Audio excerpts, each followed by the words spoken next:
Denizens of the night, welcome to another episode of the macabre, the terrifying. Broadcasting live from the top of an old and abandoned lighthouse, I will be your guide through the witching hours. Tonight, we'll... Oh, that's curious. That phone hasn't rung in years and years.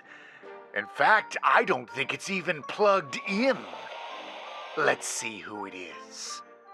Hello, caller. You're on the line. Hello, Midnight Host? I found your number written on a piece of paper. It was in my journal. It's weird. I tried showing it to my friends, but they couldn't see it. Only I can. By the way, I miss Creepy Tales. I run a YouTube channel where I tell different kinds of stories, some long, some short, all in different genres. But today, I'd like to share a story called The Sirens of Fairbank Lodge, written by Reddit user SirenSatyr. My mother used to tell me stories of sirens, specifically the sirens that lived in the lake near a lodge up in Fairbank that her family had owned for a long time. The lodge itself was a bit secluded, almost fully hidden behind an acre of forest. There was one road leading in and out to where the lodge and the lake sat.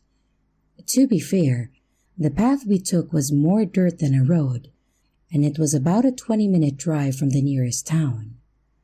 We went there every summer while I was growing up, and I always tried my best to search for the sirens that my mother always talked about. She told me time and time again that it was rare to catch such a supernatural sighting. That when the sky rains down and the winds are swift, you might be able to hear them. They sing above the whistle of the air, crying their blessings to the heavens above that water their lake, nourishing their home with its tears. She would say, her eyes glassy as she spoke, a small serene smile playing about her lips, as if she was replaying a memory in her head. This, however, was not a satisfying enough answer for my overly curious mind, and during every visit, I would grab my scuba goggles and search the waters as much and for as long as I could. But I was never able to get too far down before inky blackness was all that I could see, the deeper waters far too out of reach from the sunlight above. My father, well, he had no time for such nonsense. He would roll his eyes and scoff anytime Mother would begin her stories.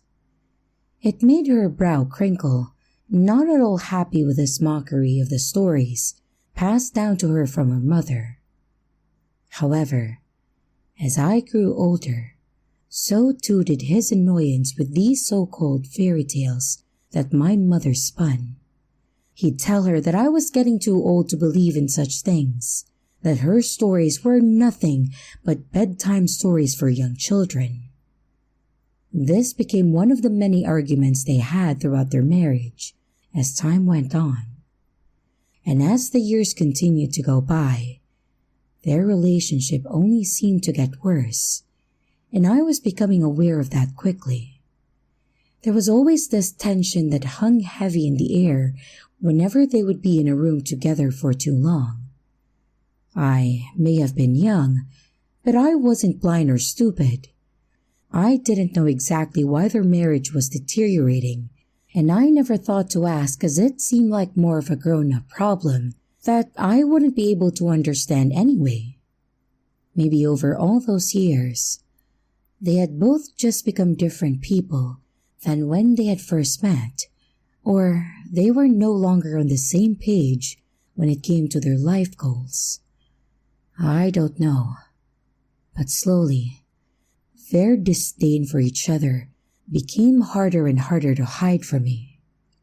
I could sometimes hear them at night, fighting with each other in the late hours. Hushed whispers laced with poison would leak into my ears through the thin walls of our house. They never knew I listened, and I never said anything, as they continued their charade of happiness in front of me in the mornings after, as if I couldn't see the cracks forming between them. That was another reason that I loved the lodge. It was the one place they would never argue, either in front of me or in their rooms. It was our vacation away from the stresses and monotony of life. Perhaps it was even a silently made agreement between them. When we were at the lodge, we were a happy family, or at least we pretended to be. And for a long time, I was okay with pretending we were happy too. The first time I saw a siren in the lake was the day my mother died. She and Dad had gone for a hike through the forest and up to the hills and cliffs beyond, and I opted to stay behind. "Maybe I'll try looking for sirens again," I joked, although at 15, I'd given up looking for them long ago. I was growing up after all, and despite my love for my mother's stories, even I was growing to doubt their validity. Dad sighed in annoyance, and Mother put a placating hand on his shoulder to try and ease his frustration. "Well, if you find one, I would love to hear the story when we get back. We should be in well before the storm is supposed to hit this evening," Mother had said with a grin. I waved them goodbye as they started their trek and watched them slowly disappear from view as they were swallowed up by the woods surrounding the land. The sun had been above the trees when they left. An hour later, when the storm began to quickly move in, they had yet to return, and I was starting to worry. The winds had become more tempestuous, and I could hear the wailing gusts as they began to whistle over the lodge. The rain began to slap hard against the roof of the lodge as the downpour grew worse. The sky was growing ever darker by the minute. I stood to watch at the window, looking for any signs of my parents. Then lightning struck, lighting the entirety of the grounds, yet still no sign of them. I went to the landline, but just as I picked up the phone, the power went out. I tried the phone anyway, but it was dead. My heart began to race and I panicked, wondering what to do. I could take the car, go for help in town. I didn't know how to drive, but I'd risk it. I knew the way to the town at least. I'd get to the police and round up a search party.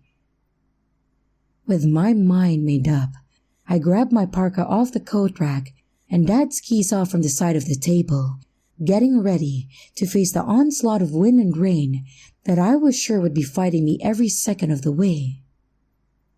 I was running down the front steps of the porch and towards my dad's car when I first heard it. It made me stop dead in my tracks. I wonder for the briefest second if I was imagining things. High above the screaming winds, there was another sound, an ethereal, bell-like ringing dancing across the air. Or was that the sound of someone singing? I slowly turned towards the sound coming from the lake, my heart beating like a drum in my chest and my breath catching quickly in my throat. And there she was, the obsession of my childhood, the creature of the stories that I had heard about for so long. I could see her even through the darkness of the storm. She was above the water from the waist up, the rest of her body hidden below the shadows of the lake. The lightning scattered around the sky in quick succession, showing brief glimpses of the siren's full glory in bits and pieces. Mother had said long ago that sirens were not what the storybooks said. They were not beautiful maidens, with long shining hair and warm supple skin. They looked like the creature before me now. She had no hair at all.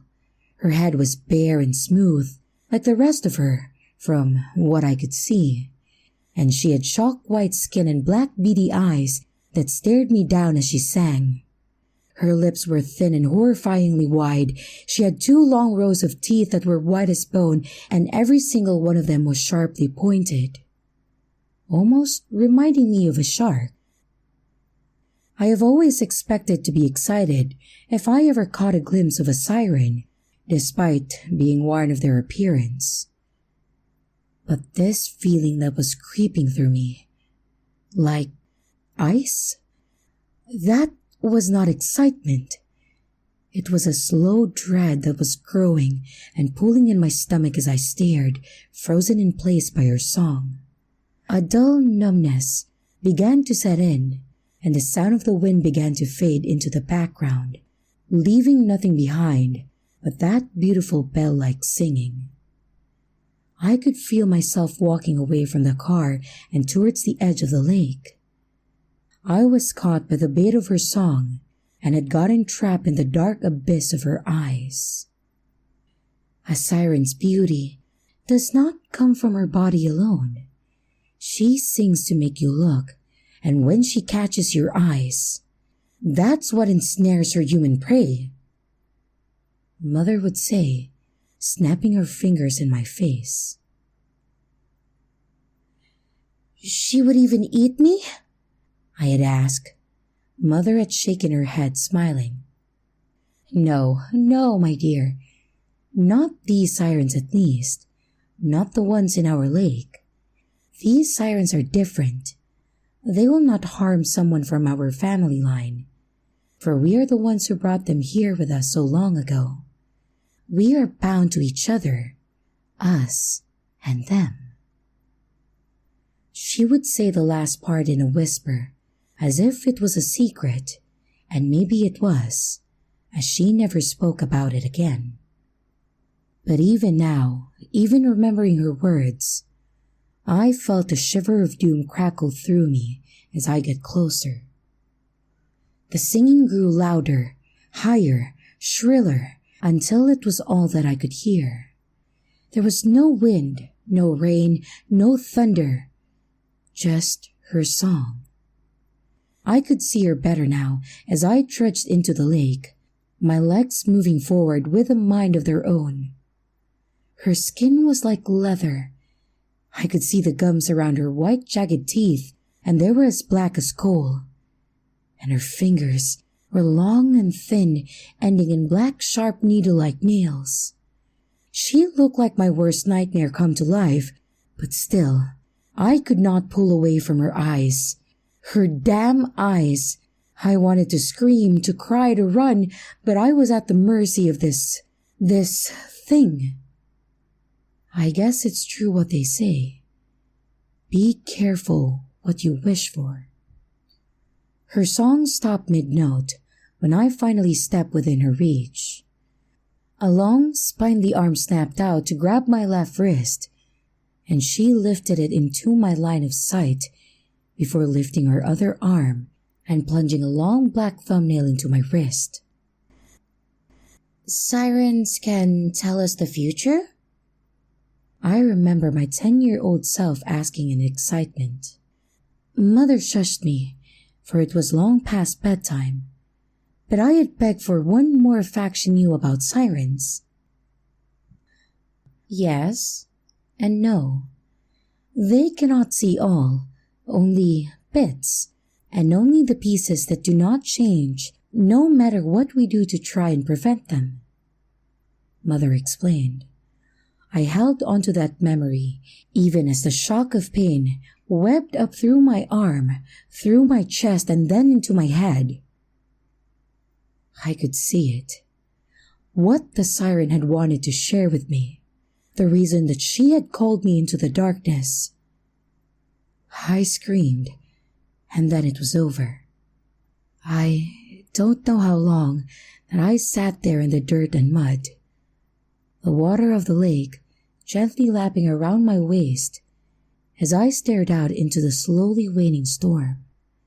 The winds had slowed and the rain had gentled, and with the chaos of Mother Nature's ever-changing mood slipping away for whence it came, the siren too had disappeared with it, slipping back into the lake without a sound or a ripple, as if she had never been there at all.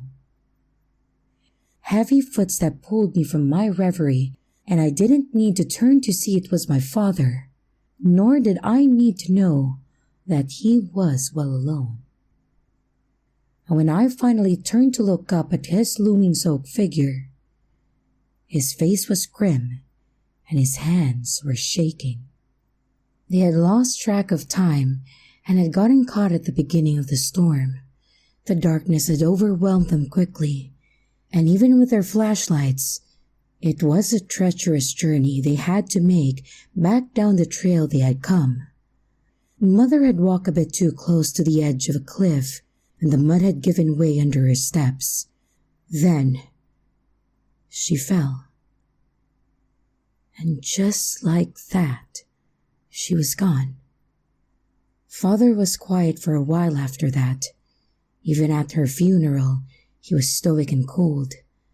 I overheard some of the adults talking amongst themselves, telling each other how sad it was that she was gone and how my father had to be strong for me. We didn't talk much after that day, and we didn't go back to the Fairbank Lodge for a long time after either. I never told him what I saw. I knew he'd never believe me anyway. I didn't go back until I was 19, and I took my mom's ashes with me, and I made sure to check the weather app on my phone before I went. I waited and bided my time until I knew it was time, and then I called my father. I told him I wanted us to spread Mom's ashes in the lake, and I wanted him to be there.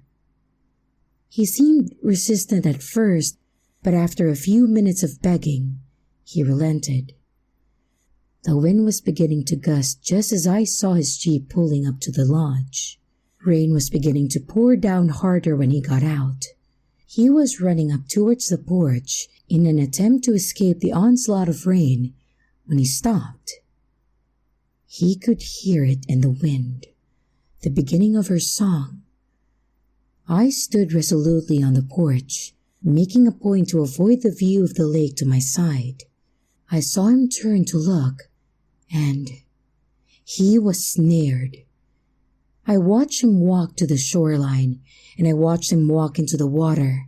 I watched until his head disappeared under the waves of the lake, following the heavenly, dangerous voices and eyes of the creatures that live below the darkness of the water. That day, the first day I ever saw a siren, my mother died. But not because she slipped. I know that because I know how she died. The siren showed me. She showed me how my parents began to fight on their hike, a fight bigger than I had ever seen before. She showed me how in a fit of rage, my father pushed my mother. He pushed her right off that cliff and to her death below, just as I now send him to his death below. Like father, like daughter, I guess. I finally allowed myself to look towards the lake, my face devoid of emotion, and I saw her that one last time, the siren who snared me so long ago and had let me go. For I was bound to her, and she was bound to me, and she would not harm me, for I was of my mother's blood. The same could not be said of my father. She gave me a subtle nod before disappearing beneath the water again, leaving no evidence of either of her visits, except the perfectly round white scar I bear on my left wrist until the day I too meet my end. I sigh calmly as the storm continues to howl around me, creating a whistle sound as it ascends to the skies overlooking Fairbank Lodge. Or is that the sound of Someone singing? What a fantastic story! A big thank you to Miss Creepy Tales for calling in and regaling us with it. If you enjoyed her work, please check out her links in the description below. And check out the author, SirenSatyr. I wonder what the song of a siren sounds like. I've been told that some men plug their ears with wax to avoid hearing it, or tie themselves to the mast of their ship so they can listen to the song and live to tell the tale. Aren't you a little glad, though, that the father in this story didn't have any wax or any way to protect himself from his fate? Some people hear the call of the sea and they just can't help themselves.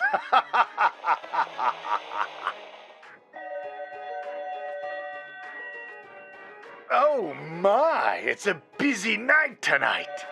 My phone bill's going to be outrageous. Can they charge me if the phone isn't plugged into the wall? Better switch to 2 cans with string between them just to be sure. Hello, caller. You're on the line. Greetings, Midnight Host. Long-time listener, first-time caller here. My name is PhoenixFire.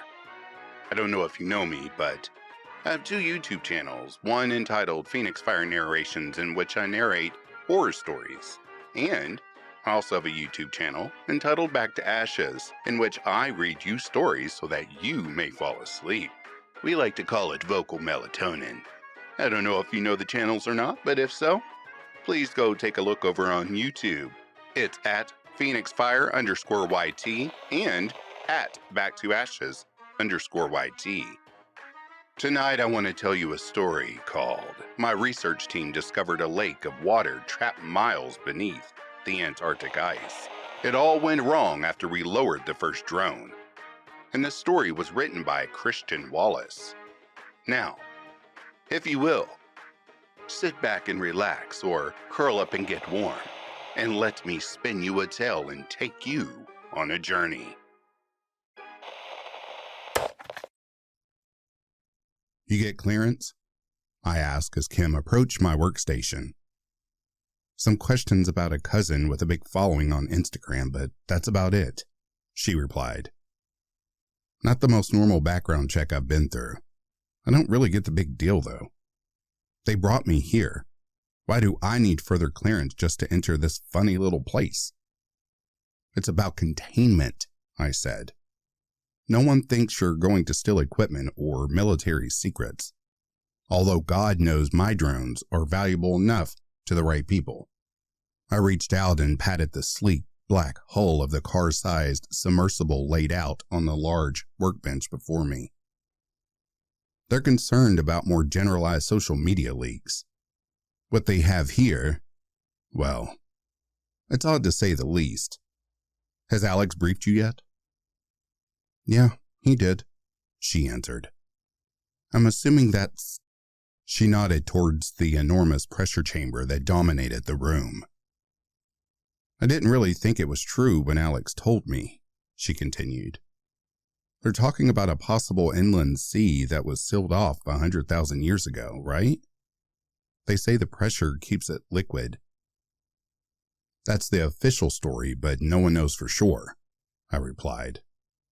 Unlike Lake Vostok, no one knew this thing was here until they stumbled upon it. Alex's team was originally here just doing meteorological work. How did they drill a tunnel down to it if they didn't know it was there? Kim asked as she stepped past me and went to the chamber's bulkhead. My guess is they were doing something they shouldn't be, I answered while moving beside her to look through the glass. You'll probably find the U.S. government is up to all sorts down here, and that's why they're keeping it secret. I mean, it's that or what Alex told me is true, and that's just... Well, it's not possible. What did he say? He told me the hole appeared on its own, I shrugged. The chamber came afterwards to allow access and to stop the water flooding upwards from pressure. She leaned forward and wiped the condensation off the tiny little window on the steel door. Maybe that's why they don't want us telling anyone about it, Kim replied. Maybe they don't know what's down there yet, and they want to know first before celebrating it as the scientific discovery of the century. Kim stood on her toes to look through the glass and into the water below. Beyond was a small room with a floor, covered in churning black water that never seemed to stay still. The movement reminded me of an ocean in miniature with waves that never stopped. Sometimes, if I stared too long, I felt a kind of vertigo from the warped perspective, like I was looking down on some colossal ancient ocean from hundreds of feet in the air. I couldn't help but wonder what made the water move like that.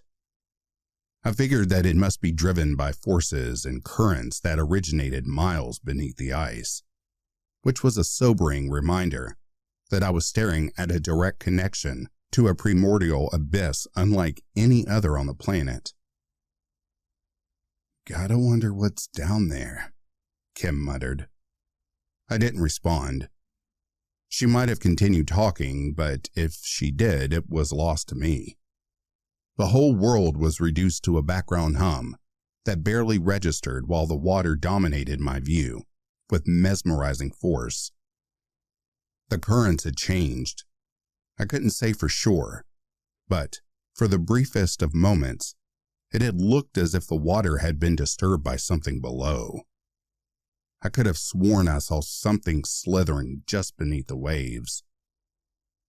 I shook my head and dismissed the thought. Come on, I told her. We've got work to do. What's that? Alex reached out to the seemingly featureless video feed on the 100-inch monitor. For the last 20 minutes, it had shown us nothing but black, fuzzy noise as the drone descended into what had been dubbed Lake Saturn. The room stayed silent with anticipation, despite the dozen or so people crowded around me as I clutched the joystick with white knuckles.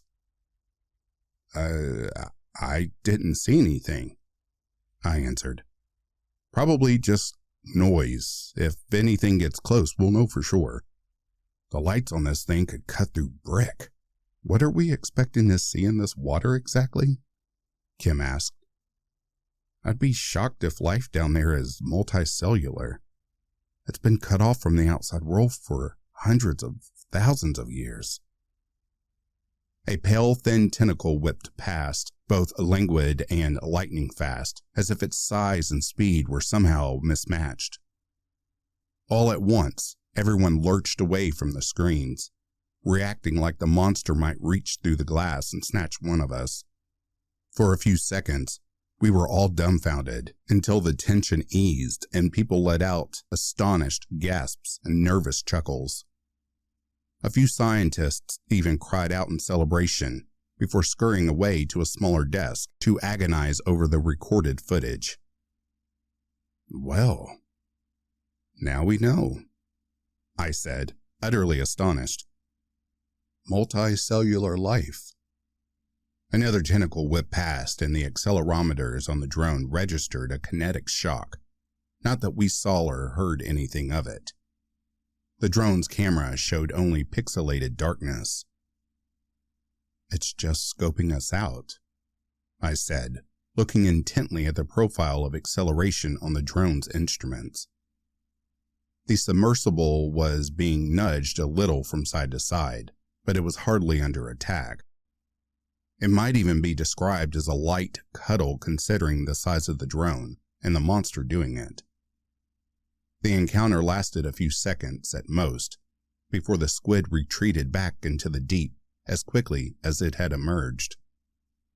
Jesus, Kim cried. The ventral camera and lidar instruments measure it at 30 feet long. World record for verified specimen was 22 feet, I said. So that's the first record broken on this mission, Kim and I began to laugh like excited children, and after a few seconds, the others joined it. I've never been so happy to be so wrong, she grinned. Life, honest to God, multicellular life. There must be an ecosystem down there. Predators, prey, some kind of base to it. Bacteria, fungi, maybe even some kind of plant. The sub's descent continued. Occasionally, the sonar would pick up passing shapes in the void, but nothing else came close enough to register visually. It was unnerving, if I'm honest.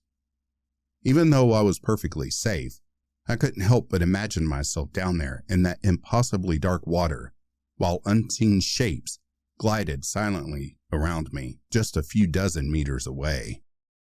It took another hour before we were within 30 feet of the bottom, at which point I slowed the sub's descent using downward-facing ventral cameras, looked for some sign of the lake bed. What finally resolved on the smaller screen was a complicated array of strange and irregular-looking rocks. There were spiraling ammonites and lifeless shells everywhere, strange bones jutting out of what looked like an endless carpet of bone-white death. What? I muttered. Animals must have been trapped in the water when it froze over, Alex said. Animal graveyards are common when excavating dried up lake beds. This is normal? I asked. No, he shook his head. Not like this, not so many. Talk about an understatement, I said as I began to pilot the drone in an outward spiral. Every camera showed the same thing, an endless plain of jumbled ivory that stretched out in every direction. If there was a floor beneath these bones, we couldn't see it in that location. So, what does the squid eat? Kim asked. If everything in the lake died? As if in answer, our portside camera picked up the sluggish movement of a pale white starfish. Slowly, it crawled out of the nasal bone of an ancient whale and probed its surroundings. It's 30 feet wide, I said as I squinted at the readings on one of the dozen screens. Do starfish come that big normally? Most of the biologists were too busy taking notes to answer, which I took to be a no, but Alex was polite enough to tear his eyes from the screen and answer. Absolutely not, he said. It must grow so big from a lack of... A fish larger than the drone swept past the screen and the starfish was gone. I had the impression of glassy transparent teeth and an eyeless face worse than anything found in the Challenger Deep. Wrinkled and frowning, it was an aquatic nightmare that left me shaking in my seat. What the fuck? Kim groaned. Jesus Christ, that was not that, she said, tapping me on the shoulder and gesturing to another screen. There's something odd about 100 yards east. We need to take a look. She reached for the controls and I stopped her, despite the intense desire to get up and leave. I felt compelled to see this through. I grabbed the joystick and began to navigate on the headings she gave, my eyes so fixed on numerical readouts that I let my eyes drift from the main screen. Holy shit! I looked up, worried I'd made a grievous error and damaged the drone, and what I saw made my body go limp. We were looking at a building. A temple, in fact. I couldn't say for sure it was a place of worship, of course, but there was no other way to describe the grave-looking structure, with its ancient pillars and decorative flourishes reminiscent of ancient Greece. Perplexed, I let go of the controls and sat back, head tilted like a confused dog. In the end, I settled for what seemed like the only logical explanation. Is this a prank? Some of the other scientists with me actually agreed. Kim and several biologists all nodding while turning to look at Alex, the head of the facility. But the look on his face made it clear that if this was a hoax, he wasn't in on it. He was pale, eyes wide, every bit as shocked as we were. "Why would we do that?" he asked. "How would we even manage it? Those steps are 30 feet tall," someone cried before I could push the point any further. I looked away from the screen to see a geologist stood by one of the dozens of smaller screens filled with complex readings. "Can you get any closer?" he asked me. I took a look at the drone camera and approached the first of 20 steps, ascending from the lake bed towards the temple. Pretty quickly, I was able to confirm that each step was a gargantuan slab of stone that towered above the drone. "This is real?" I asked Alex as he stepped closer to me, my voice an urgent whisper. He nodded. I looked back at the screen and saw that I was still piloting the drone up and over the steps. At the top, it was apparent just how out of proportion the rest of the temple was. The doorway, a great big yawning black portal, must have been several hundred feet tall, and it loomed over the submersible like a man over an ant.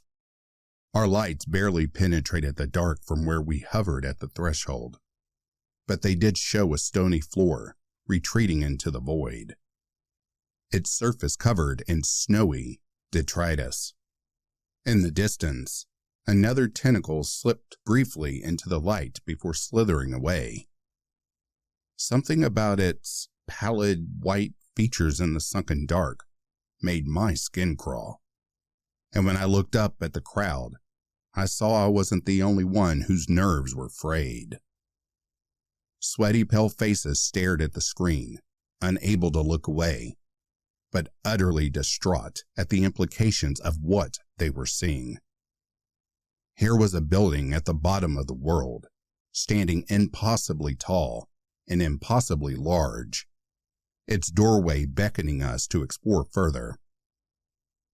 Should I keep going?" I asked, hoping someone would find a good reason to stop. It didn't matter that it wasn't me down there. I didn't want to push this journey deeper into madness. I was afraid, and no matter how much I reminded myself of the vast distances between me and the source of the images on screen, I could not escape the terrifying fact that the things I was seeing were real. Somewhere beneath, my feet lay that abyss, and within it lay a temple beyond all human proportions, and the thought made me feel like my mind was on fire. "Keep going," Kim said, and I knew she was right too. It was the only choice. We need to know." Nervously, I pushed the drone onwards, watching the anxiety as the side cameras showed the edge of the portal sliding by our sides.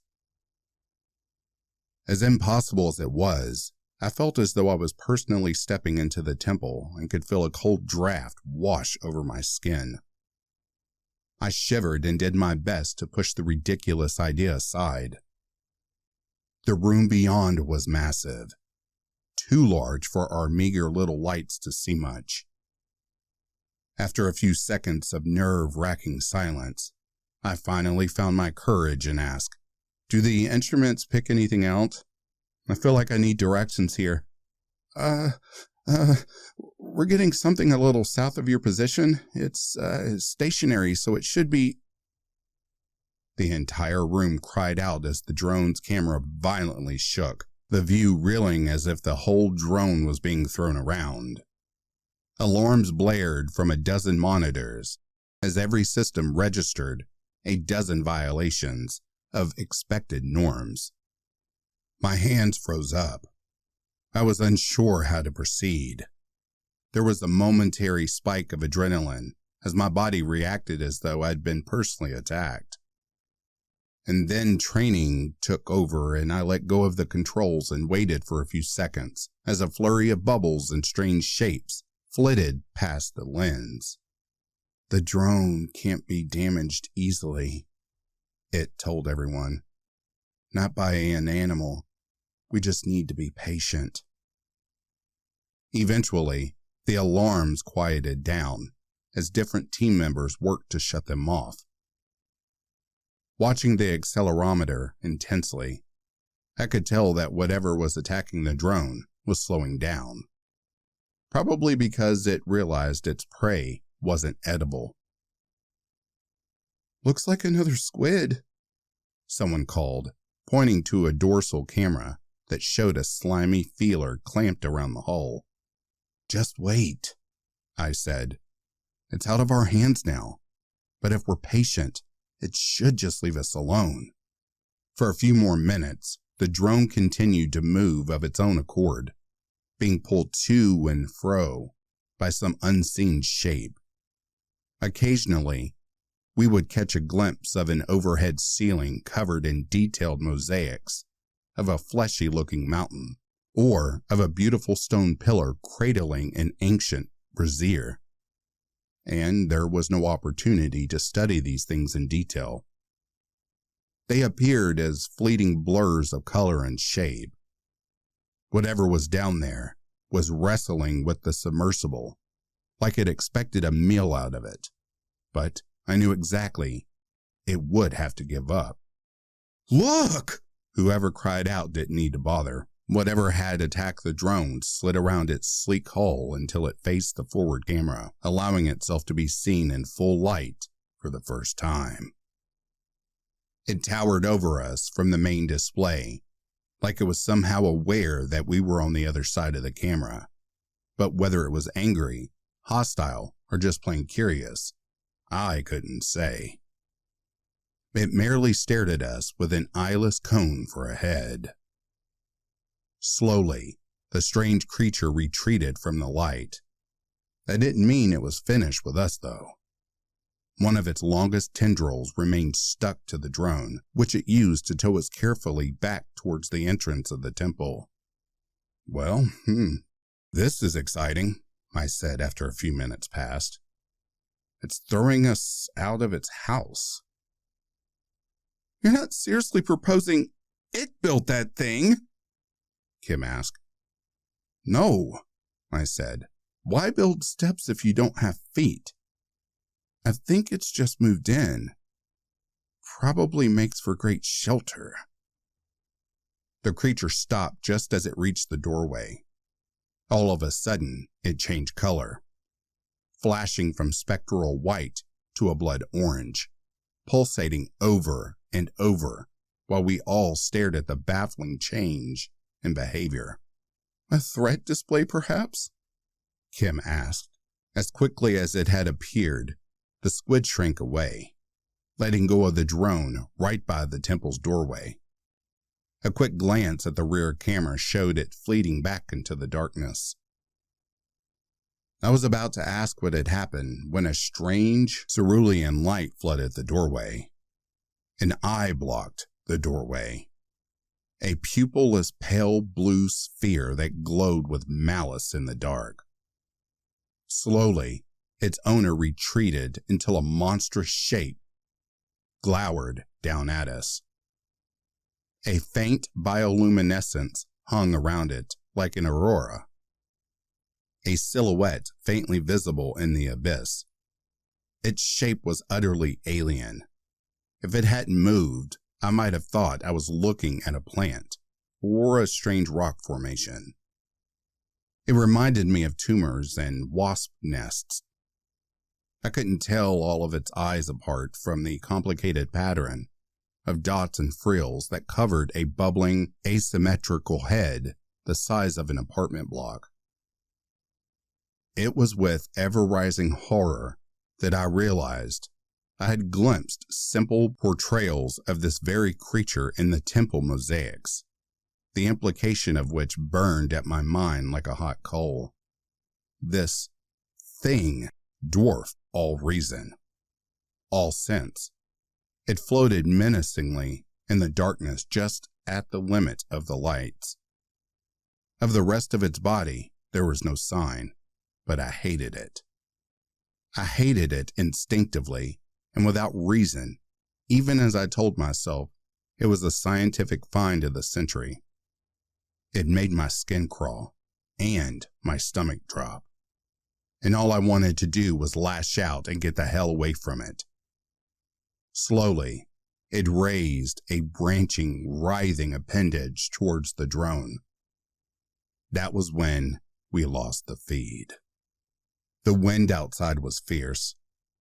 The facility we were staying in was situated on a continental plain, not far from a cluster of inland mountains, where the wind swept down the slopes and sped up, unimpeded, to hundreds of miles per hour. It never snowed in Antarctica, but that didn't stop hurricane winds from snatching up tiny particles of ice and whipping them at you with terrifying speed. The effect was a whiteout, a gray somber void on the other side of every window that left nothing visible. No sky, no sun, not even the icy floor beneath the main building's elevated foundations. "It's almost too much," Kim said after a while. "If we just found a jellyfish, it'd be a lot, but people would believe us. But this, it's like something out of a bad movie. How am I supposed to get up at a conference and show people this footage?" Kim, Alex, and I were sat in the canteen. All the other scientists had wandered off to their own rooms to begin the lifetime's task of going through every reading we had. Every pulse of sonar, every bit of infrared, every minute fluctuation in temperature and pressure. It had to be understood, cataloged, made sense of. In a way, it was probably a comfort to them to hide from the madness by fixating on the minutiae. "You know what I think?" Kim said. "Forget any results. I want to leave. Let someone else get the glory." "Even if we wanted to," Alex said, "the storm prohibits flying for at least another week. Just so as long as I can be on the first one out," she replied. "Maybe when the storm's clear, we can discuss people leaving," I said. "But for now, we've got enough data to last us a lifetime. And enough equipment to analyze." "Sir!" A young man burst into the room. I immediately recognized him as belonging to the security attachment that had flown in with me. So far, the 5 or 6 armed men had kept separate from the scientists. And if it wasn't for his sudden reappearance, I could have easily forgotten that there was anyone staying in the facility who wasn't a researcher. It must have been an incredibly boring job, at least under normal circumstances. The man who stood before me didn't look bored, though. He looked worried and out of his depth. Alex was clearly the sir he'd been referring to, and the older man immediately stood up and addressed him. "What's going on?" he asked. "There's been a breach, sir," he said. "Something has entered the chamber." "How do you possibly know that?" Alex cried. "We can hear it, sir."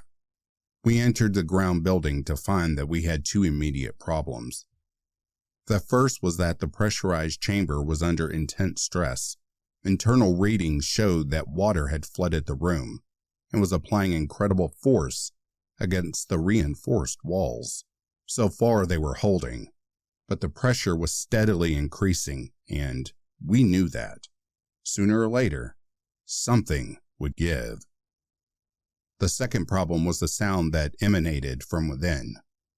Thunk, thunk, thunk. I flinched each time it rang out, physically recoiling from the bulkhead with fear. I tried to hide it from the others, but looking around, I realized it wasn't necessary. Alex, Kim, and the security guard were all equally terrified. Something was inside that room. Something that had come up from the lake below and was patiently beating a tattoo against the walls with unsettling regularity. "I am here," the sound seemed to say. "I am here, and I want to meet you." "We need to release the pressure," Alex said. His voice was shaky, his skin pale. We need to. We need to. I'm not opening that door, Kim snapped. I looked at the pressure readings and grimaced. It's not giving us a choice, I said. If that structure fails, it'll be worse than a bomb going off. All the more reason to not open it, Kim cried. Think about what you just said. It's not giving us a choice. Do you want to play that game? We don't know what it wants, Alex replied. We don't know what it is. Maybe what? She said. Maybe it's here to play chess? To be our friend? Is that seriously what we're proposing? If that chamber blows, I said, we get answers to those questions whether we like it or not. We can retreat to safety, sure, but it doesn't make any of our problems go away. Besides, it doesn't have to be the door we open. They are specialized valves to release pressure, and we can use those to keep it from blowing. Thunk, thunk, thunk. If Kim had any counter-arguments, they were forgotten. The walls of the chamber had shaken, and some screw or bolt, had flung out and struck the ceiling and punched a hole right through. Alex, I said, help me keep the pressure valves open. This is insane, Kim cried as I walked over to the nearest valve. Thunk, thunk. The knocking stopped just as my hand gripped the wheel. A look at Alex showed he was sweating despite the cold. He hesitated to come any closer, lurking a few feet away from me and the chamber. I need help, I told him. Okay, he said, nodding so absent-mindedly I wondered if he was in some kind of shock. Come on, I cried while pointing to the opposite side of the wheel. Alex was startled by my shout, but he finally started to walk across the vent and towards me. Alex, we don't need to do, Kim started to say before she was suddenly cut off. Thunk. The final hammer blow was louder than any other we'd heard. It was like a peal of thunder went off right next to my ear. An explosive punch delivered the perfect timing and, I soon realized, in a very precise location. The valve broke open just as Alex had passed the opening. Water gushed out with tremendous force, enough to knock him back. Internal mechanisms were designed to control the flow, and they stopped the blow from being lethal. But it was still a brutal strike, and he was sent skittering across the floor, while the water spewed out in a furious torrent. I could see him under the black brine, struggling desperately, and I thank God he was alive. I immediately ran over to drag Alex away from bubbling water, even as my mind raced with the terrifying realization that whatever had attacked the chamber had done so with impossible insight. On some level, I knew it must be scrutinizing us, and it took every ounce of courage just to stay in the room. Alex struggled as I took hold of one of his legs and tried to pull him out from under the water. I paid it little attention and dragged him clear of the flow, intent on helping him. But the sight of a glistening black tentacle wrapped around my head made me recoil and cry out. I fell on my ass and heard a chorus of disgusted and horrified cries as Kim and some new arrivals took register of the strange growth that enveloped the man's head. It was a repulsive cluster of alien muscle attached to a glistening black tendril trailing back through the open valve. Get it off! I shouted at the room in general, hoping to God that someone would have an idea what to do. Alex's struggles were already growing faint. Thunk, thunk, thunk. Before any of us could take another breath, there was the briefest sound of tightening fibers before the tendril wrapped back into the chamber. It passed effortlessly through the 6-inch wide opening and did not slow or even show signs of a struggle. Not even when, with a sound like silk tearing, it took most of Alex with it. I had made the decision to withdraw from the study and the site at large.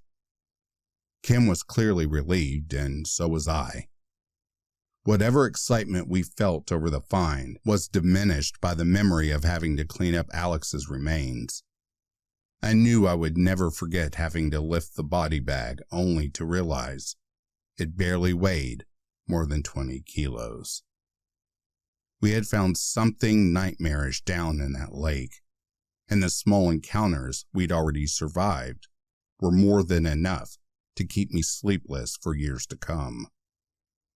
Unfortunately, the storm was still raging outside, and we had no hope of evacuation by air for at least another 3 days.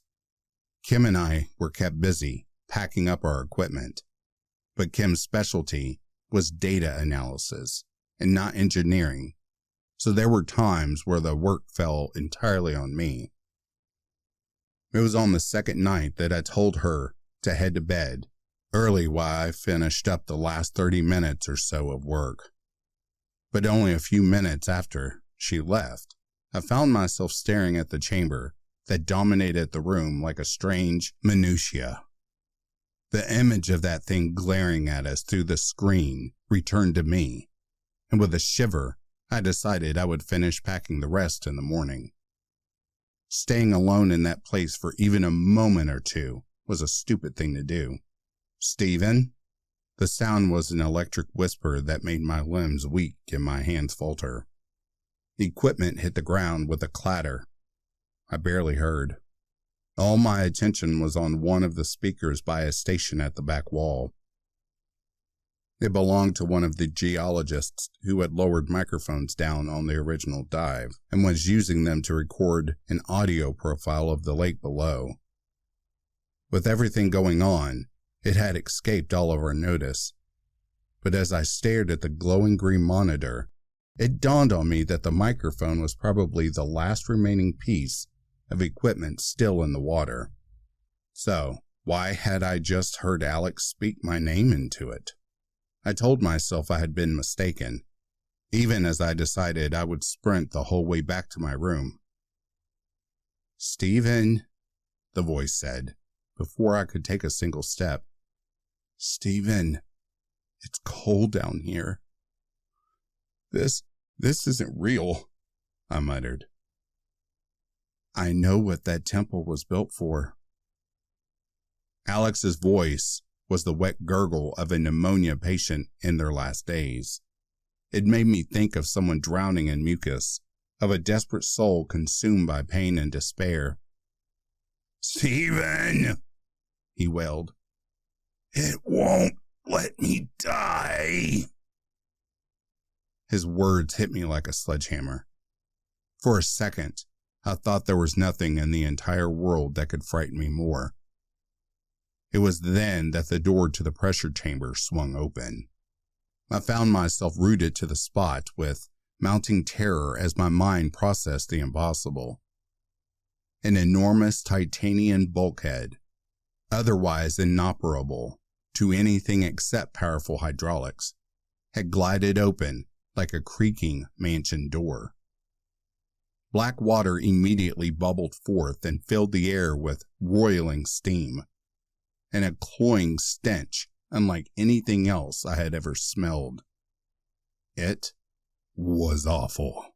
A foul mixture of rotting flesh, ammonia, and a musty scent that really was unrivaled. Some kind of flotsam came with pale strips of strange-looking plants and unrecognizable biological matter. The room I was in was large, but by the time I managed to look down and realize that my shoes were already wet, and time was running out, I turned and ran, desperate to outtrace the water that was already surging past my feet and flowing towards the door, threatening to trip me. All around me, equipment started to topple. Desks dragged along the floor with an ear-cringing squeal, while computers short-circuited and fell over. Under other circumstances, I would have been in tears from the loss of data, an expensive, one-of-its-kind technology but I was ready to sacrifice anything if it meant getting out of there sooner. I pushed ahead, increasingly aware that the water was fast on its way to flooding the entire space and showed no signs of slowing. Pretty soon, I'd be wading through the stuff at knee height. The thought had me picking up my pace, but I managed to get only halfway to the door before the lights cut out. Immediately, my foot hit something unseen, something that moved. It was sent sprawling forwards, completely blind and fumbling in the dark. Despite the water, I hit the concrete hard, and my wrist rolling, plunging me face first into the ever-rising torrent. The feel of it enclosing my head made my heart pound with hysterical panic, and for a brief second, I wondered if I might already be dead and trapped in my worst nightmare. Eventually, the panic passed, and using my good hand, I got some purchase on the floor and pushed myself up with a desperate gasp. With perfect timing, the emergency lights finally kicked in, and the room was suffused in the dim, pale glow of rarely used fluorescence. I had been thrown halfway across the room and was further from the door than ever, but the water had stopped rising and was eerily still. All the different workstations had been shifted to new locations by the current, but were now at rest, bits of equipment strewn haplessly across their surfaces, others missing somewhere and water below. Once I was standing, the only sound was the occasional slosh of water and an all-pervading drip, drip, drip. Quietly, terrified that the movement would attract anything, I lifted one leg and took a step backwards. Nothing changed above the surface, but for all I knew, a dozen unseen shapes were converging on my position, and I had no way to stop them, or even know how long I had to live. The only thing I could do was stick to the plan and keep moving one foot at a time. I managed another 3 steps when one of the desks slid a few inches across the floor. It was a gut-wrenching reminder that something was active beneath the water. It didn't help that all manner of things floating around, ranging from office furniture to unrecognizable clumps of rotting albino plants. Sometimes something would slither past my leg, touching my bare ankles, and I had no way of knowing if it was a living thing or just some dead piece of flotsam drifting aimlessly beneath the surface. When the door opened behind me, it was a sudden reminder that a world existed beyond that room. It had been barely 10 minutes since I heard Alex speak, but I'd spent that time so terrified that my perception had narrowed until I could only think of things that mattered to my direct survival. I had completely forgotten that the power outage would have alerted others. I was so fixed on whatever shared that water with me that I didn't even turn to greet my rescuers or respond to their cries. Nothing but survival could find purchase in my adrenaline-addled mind. It wasn't until I heard feet splashing past me and several men stomping past, guns raised, that I looked up and saw Kim reaching out to touch my shoulder. "What happened?" she asked. "Did you open the bulkhead?" I must have been pale as a ghost because when I looked at her, she froze up a little, like my fear was contagious.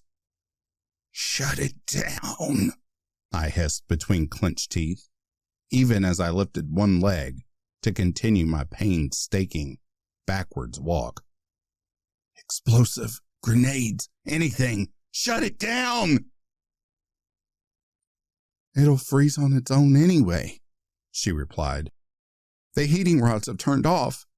That's probably why it hasn't already flooded this whole room up to the ceiling. Why did you open the door?" she repeated. I didn't open shit, I whispered. Kim, we aren't alone in here. What? He said you weren't alone up there. Kim's eyes went as wide as dinner plates at the sound of Alex's voice coming from the speakers. Fuck this, I cried while grabbing her hand and turning to run the last few meters back to the door. As I turned away, one of the men inside the room cried out and went down, but I didn't turn to look back. Not even when gunfire rang out and ricochets pinged the wall and neared my head. Instead, I forced my leaden feet through the grimy water, Kim in tow, and did my best to ignore the screams. When we reached the door, I threw us both out onto the metal walkway beyond and went to slam the door shut, but was left struggling against the water that continuously poured out. Help! I cried, reaching out to Kim from where she had fallen. What about the men inside? She looked inside at the same time she asked her question, but now the gunfire had stopped, but there was still the sound of struggling feet and crying men along the crashing furniture. With a whip crack sound, one of the men let out a terrible scream, and Kim jerked back from the doorway, her face covered in blood. Shut the fucking door! She screamed suddenly. Whatever she'd seen had clearly changed her mind, and I was glad I'd miss it. I was only grateful that she joined me in pushing it shut. Are you sure it's all done in there? I asked. The water's all frozen. Kim nodded as we stood by the door to the ground facility. It had been 2 days. We had stayed in the base a few hundred meters away, refusing to answer any of the other scientists' questions and threatening hell on anyone who dared go look for themselves. It certainly hadn't earned us any friends, but we didn't care. Our evac was just an hour out, and we were all too ready to leave that God-forsaken continent. But there was still one last job to do. Using a crowbar, I wrenched the door out of its frame. Kim made a passing comment that whatever lived down there could have easily gotten out if it wanted to, but I just ignored it. I had no way of knowing what that thing could or couldn't do, and for once, ignorance was enough for me. Whatever its motivations or choices, it had been content with taking the men we'd left behind and no one else. To my shame, I felt relief about this.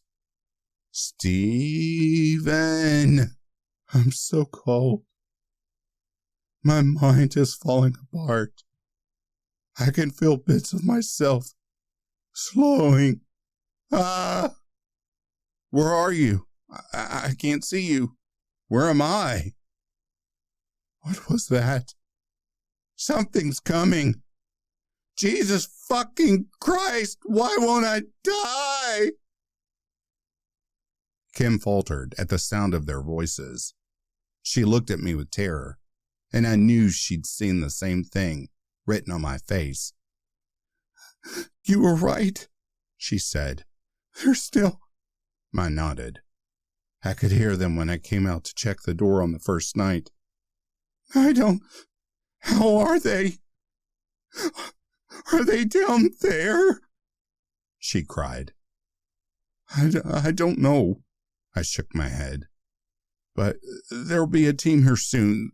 They'll find the tunnel frozen over, the facility destroyed, our data centers ruined, but this? I gestured to the room and the voices within. This will demand further investigation, she said. How can we get them to stop? Do you have a plan to help them?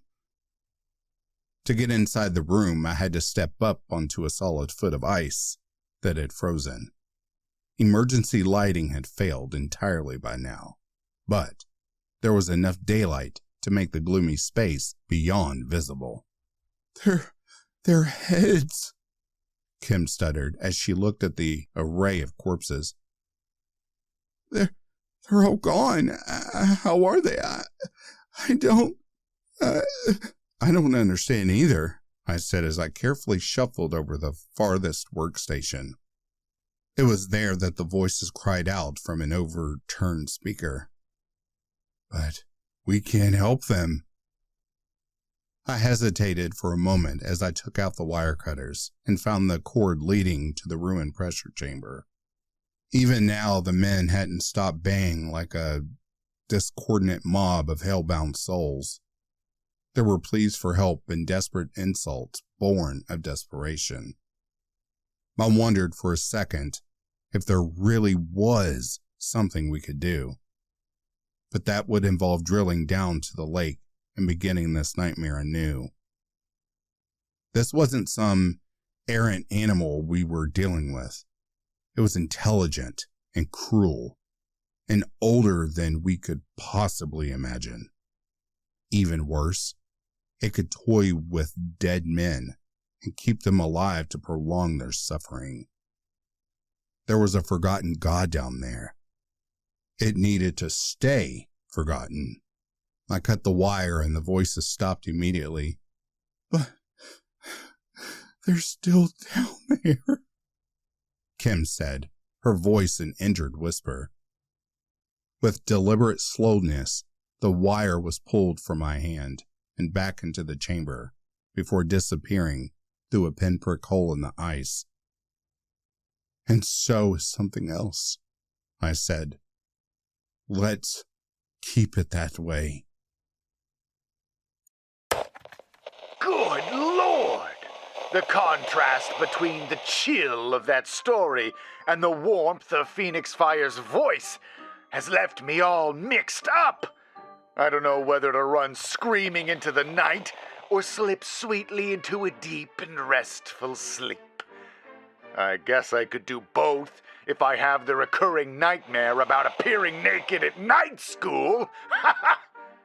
If you enjoyed this story and PhoenixFire's telling of it, please find links to his work in the description below, as well as the work of the talented author Christian Wallis. Well, it seems we have a sort of water theme emerging tonight. Let's see if we can continue our streak. Hello, caller. You're on with the Midnight Host. Hello, Midnight Host? I'm not sure what's going on. I don't remember much from last night, just getting into my car to come home. Then nothing.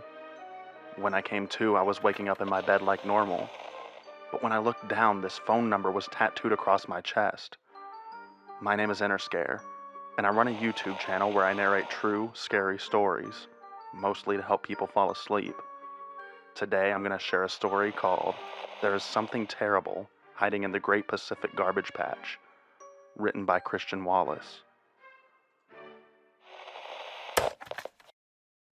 Frank, you good?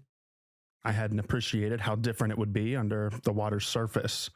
With so much trash overhead, the sun was barely visible, and my eyes struggled to adjust after the blinding light of the Pacific sun. It was nearly pitch black, and the water was cloudy from all the sediment and microplastics. It reduced visibility to a few meters, and Adam and Hannah looked like little more than blurry shapes in the dark, even though they were no more than a few feet away. I'm okay. It was second nature to keep my mouth shut underwater, and I knew it was going to be some time before I got used to talking in these new diving masks. Adam and Hannah nodded at each other, and both turned their lights on.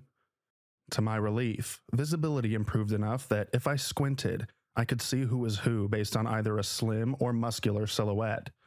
Hannah gently glided over and tapped her helmet to remind me to turn my own light on. I fumbled for the switch, and it lit up, revealing her blue eyes, smiling at me as she floated a few feet away. I caught a glimpse of her smiling blue eyes and was reminded of why Discovery execs were scouting her as a potential TV presenter. Much better, she laughed as she checked that I was securely attached to the dive line. See, it's not so bad, is it? Is he good? Adam asked her, and she gave the okay sign to let him know I was. Still, Adam looked me up and down and asked directly, Frank, you good, buddy? I managed a gentle nod. We need to be careful, Adam said as he floated over and took hold of where my suit clipped onto the dive line. The masks will let us talk to each other and the ship while underwater, but it won't give the sound any sense of distance or direction, so it can be pretty disorienting. Now, listen to me carefully. Do not unclip yourself from the dive line. If you break the surface, there will be a foot of trash at least, blocking your view for 360 degrees. You won't be able to see the ship, and you do not want to get lost out here. Only the last few words got through my mental fog. My heart was racing, and even under the wetsuit, I could feel shivers crawling across my skin. We floated in a cloud of suffocating plastic snow, lit only by the occasional slither of sun as the sea parted the trash overhead. I could feel a confusing mix of claustrophobia and agoraphobia. We were trapped between the vast open void below and the ceiling of trash overhead. My movement was sluggish, and all around me the hazy abyss flickered with constant motion that I tried to track and make sense of. These were warm waters, I thought. There had to be life all around us, and surely it couldn't all be friendly. Jellyfish, sharks, parasites galore. The sea was filled with all sorts of nasty shit, and it had to be out there somewhere, aware of us. As if it was summoned by my anxious thoughts, something strange caught my eye, floating far away at the very limits of my vision. A flicker of motion, shifting patterns of light my brain correlated with or without sufficient evidence. By the time I turned to look fully in its direction, it had already gone. The only sense it left me with was one of great size. Frank? Adam poked me with a finger. Dude, are you okay? I turned to see the two other divers staring at me. I'm good, I said. Let's get this over with.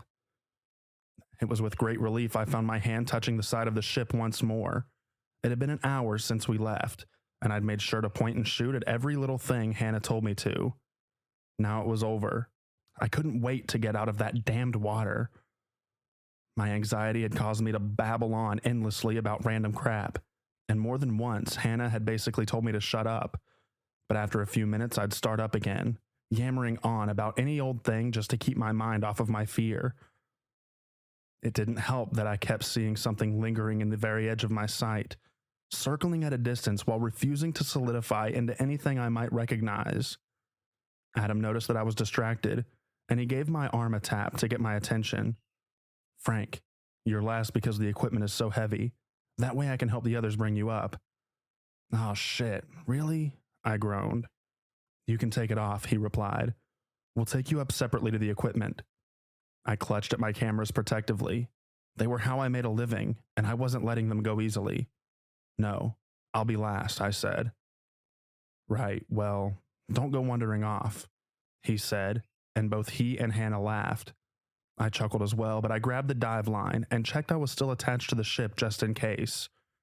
By the time I looked back, Adam was already being lifted out of the water by 3 pairs of eager hands. Hannah stayed beside me until Adam gave us the okay, and just as quickly, she reached her arms into the air and left the water. Holy shit. Adam's voice in my ear. I swiveled, expecting him right beside me, but he must have left his helmet on, and I could hear him talking to the others on deck. What the fuck is that? Someone cried in the background, but there was a clamor of voices and gasps that made my blood run cold.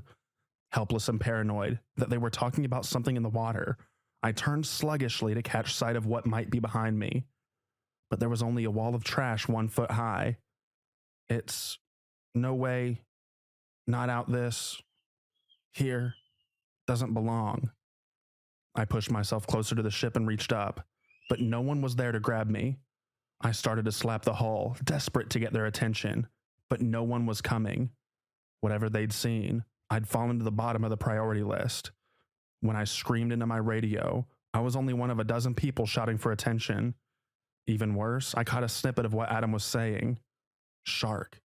Shark? I cried into my headset. Guys, did you just fucking say shark? I pushed my back to the ship and ducked underwater to see what might be nearby. There was only open water stretching off into a deep dark blue beneath my feet. For a second there, I lost myself staring into those abyssal waters until a flicker of movement caught my attention and I scanned the water around me. That was when something strange emerged out of the murky distance. A torpedo-shaped monstrosity, far larger than anything else I had expected. Whatever this thing was, it was the size of a school bus with fins as large as my chest. "Frank, it's a whale shark," Hannah cried joyfully into my headset. "Oh my God, that's incredible. They never come out this far." "What the fuck is a whale shark?" I whispered, terrified of attracting this leviathan's attention. "It's harmless," Hannah replied. "Utterly harmless, I promise you, Frank. It won't hurt you." "That's incredible." She was giggling. "It's a filter feeder," Adam interjected. "Curious but friendly. Frank, it won't hurt you. It might even play with you." Hannah was babbling on in the background. Whether she was right about the gentle giant or not didn't matter to me. The whale shark disappeared into the filthy water, and my skin crawled with the knowledge it might still be circling close by. Having had enough, I threw my hands above the surface of the water and screamed, "Get me the fuck out of this water now!" Adam and someone else must have registered the sheer panic in my voice, because I was suddenly being lifted up. I had my hand on the bottom lip of the deck when Adam's eyes went wide, and the crew member beside him shrieked, dropped my arm, and began to scramble backwards. Panicking, I snatched at Adam with both arms and held on, forcing him to use all his strength just to stop the two of us pitching into the water. Just as I thought we would lose the fight, I suddenly started to rise without effort. A current from below started to buoy me upwards, and I caught a glimpse of a mouth wider than a door lurching up towards me. I became so terrified that my whole body went numb for a few brief seconds.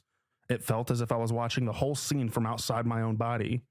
I noted with detached horror that the shark's rubbery mouth had already reached my waist, but to Adam's credit, he kept a grip on me and took advantage of the shark's upward momentum to pull me the rest of the way before that grotesque yawning mouth could snap shut around me. I hit the deck in a state of pure shock and looked down expecting my legs to be torn to shreds. Did it bite me?" I stammered.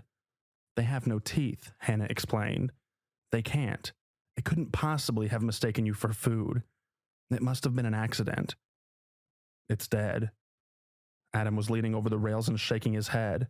I struggled to process what he said, so I dragged myself up and flopped over the edge where the monster lay on its side. In daylight, I could see it was bloated. Broken skin running along its flanks. Colorless fat fell out of open wounds like clumps of sofa stuffing, and the eye facing us was burst and empty. In one or two places, I could clearly make out bone. "What the fuck?" I muttered. As if it was tired of being watched, the whale shark twitched, and its body fell lifelessly below the water. The suction of its descent pulled the floating trash back over like a blanket, and within seconds, there was no sign there had even been anything there. "Why aren't there any gulls?" Alec was the captain of the vessel, and an otherwise taciturn man who rarely spoke to the documentary crew. It was plain as day he particularly disliked the scientist who filled the lower decks with endless equipment and chatty cliques. But I guess he must have found the filming crew a little easier to speak to, since he'd asked me for a light once or twice and had now sought me out on deck to ask a question. "What do you mean?" "Every time we pass this way, the sky is filled with the fucking things," he replied as he scanned the horizon. "It's a floating garbage dump," he added. "But now, where are the gulls? It's never like this, never quiet." It took a moment to listen to the gentle susurration of whispering plastic caught in the tropical waves. "We must be due to leave soon," I asked, and he nodded. "Thank fuck for that," I added. A few seconds of silence as he smoked a cigarette. "I took a look at the footage you brought up," he said. "Still not sure what that shark was doing." "Hannah says the animal must have been confused," I replied. "Blind. Didn't even know I was in the water." "Right." I could tell by Alec's vacant gaze, he didn't think much of that. "Only thing is, I stayed up last night going over that footage. Not just the stuff you shot deliberately, but the GoPro footage from the cameras you'd strapped to your back. And that thing had been following you around since you got in the water. What do you think that means?" "I think it means it was hunting you," he replied. I thought back to the endless glimpses of a strange shape passing forever in the distance. Hannah says they're not predators. They aren't, he confirmed. Even if it got you, it couldn't have done shit with you. It's a filter feeder. Eats plankton.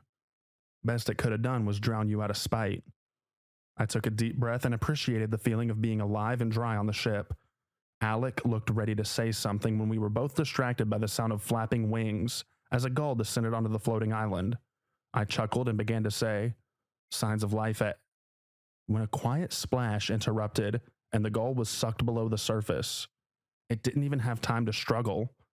Alec and I remained silent, rooted to the spot until the ship's engine started and the island began to recede slowly, but surely into the distance. "How far did we travel?" I asked. 80 to 100 miles, depending on the tides, Adam replied, looking at me like he hoped I might have some kind of explanation. I didn't, and we both turned to Alec and Hannah as they emerged from the cabin and began to address the crowd on deck. Everyone had gathered that morning after some of the crew had rung the alarm. Since then, every check you could imagine had been run. Engines, GPS, radio. Some people suggested we simply hadn't moved. Others were adamant they knew the feel of a ship underway. But what explanation was there? The garbage patch had followed us. "It has to be the currents," Adam muttered quietly as Hannah cupped her hands around her mouth and called for attention. "Everyone," she cried. "As you know, we appear to have not moved. This has raised some understandable concerns, but I've spoken to the Coast Guard, and after checking multiple sources, I can confirm we really have traveled closer to shore. We are on our way home." There was an audible sense of relief that carried through the crowd. "Unfortunately," Alec added, "the tides have caused the patch to follow us, and as is clear, it has even overtaken us. We don't have an easy route in or out of the island. We can still stick to our current heading, but with so much debris, nets especially, I've made the decision to travel at quarter speed. If something gets caught in the propeller, I want to limit the damage." "We're looking at least a week before we get home," Hannah said, clarifying the captain's words. As one, the crowd began to cry out in anger and frustration. "Thinking of taking a dip?" Alex sidled me up as I smoked a cigarette on deck. It was quiet out, with most people having slunk away to their cabins so they could mope in private. But I found it uncomfortable down there. My cabin was below the water lines, and the sounds I'd been hearing kept me up. Strange scratches, little taps. There were probably nothing, but that didn't stop the nightmares. "I'd rather run a marathon with my ass cheeks sewn shut," I replied. Alec burst out laughing. "I don't blame you," he said once the laughter died down. "I haven't seen anything like that in my life. Not just the footage, but the shark afterwards. Half its guts were ripped out. How could it even swim? It's like it was..." Whatever point Alec was going to make was interrupted by the sound of something heavy and wet hitting the deck. When we turned, we saw a seagull, mutilated and bloody, feathers strewn around the point of impact. Together, we both looked up into the cloudless night sky. "Where the fuck did that come from?" I snapped. There hadn't been a sound. Not a cawing of gulls or the flapping of wings. We walked over to the bird and were struck by the god-awful smell and the harrowing sight of bone and glistening muscle. Pale yellow fluid oozed out of every open wound, and the bird's anatomy had been ruined by the impact to the point where I wasn't sure what was meant to be a wing or head or tail or torso. "I've seen roadkill in better shape," I said. "I don't understand what happened to it," Alec replied as he leaned in. One hand clamped over his mouth and nose. "Looks like it encountered something corrosive. A toxic chemic." The bird stood up. With what must have been a lot of effort, it tried to flap its way towards Alec, who cried out and stumbled backwards. Both of us swore, and I even burst into a nervous laughter, which I often do when I'm scared. "How is it still alive?" Alec asked. I squinted at the bird as it continued the torturous journey towards us. "It isn't," I said. "I mean, clearly." "That's its brainstem," I said while pointing towards what looked like a pale white centipede dangling loosely to one side. "And where is the beak? The damn thing doesn't have a head. No brain, no life." The bird hopped another step closer. "It has to be alive," Alec cried while pointing out the bustling pile of flesh and feathers. "It's coming towards us, for fuck's sake." Both of us took a step to the right, and the bird turned to keep us in its path. Nope, I said with a quick shake of the head. Nope, not doing this. I stepped forward and kicked the bird as hard as I could, sending it whistling through the air like a shuttlecock before it plunked into the water. Alec and I stared at each other, and after a moment's tension, began to laugh.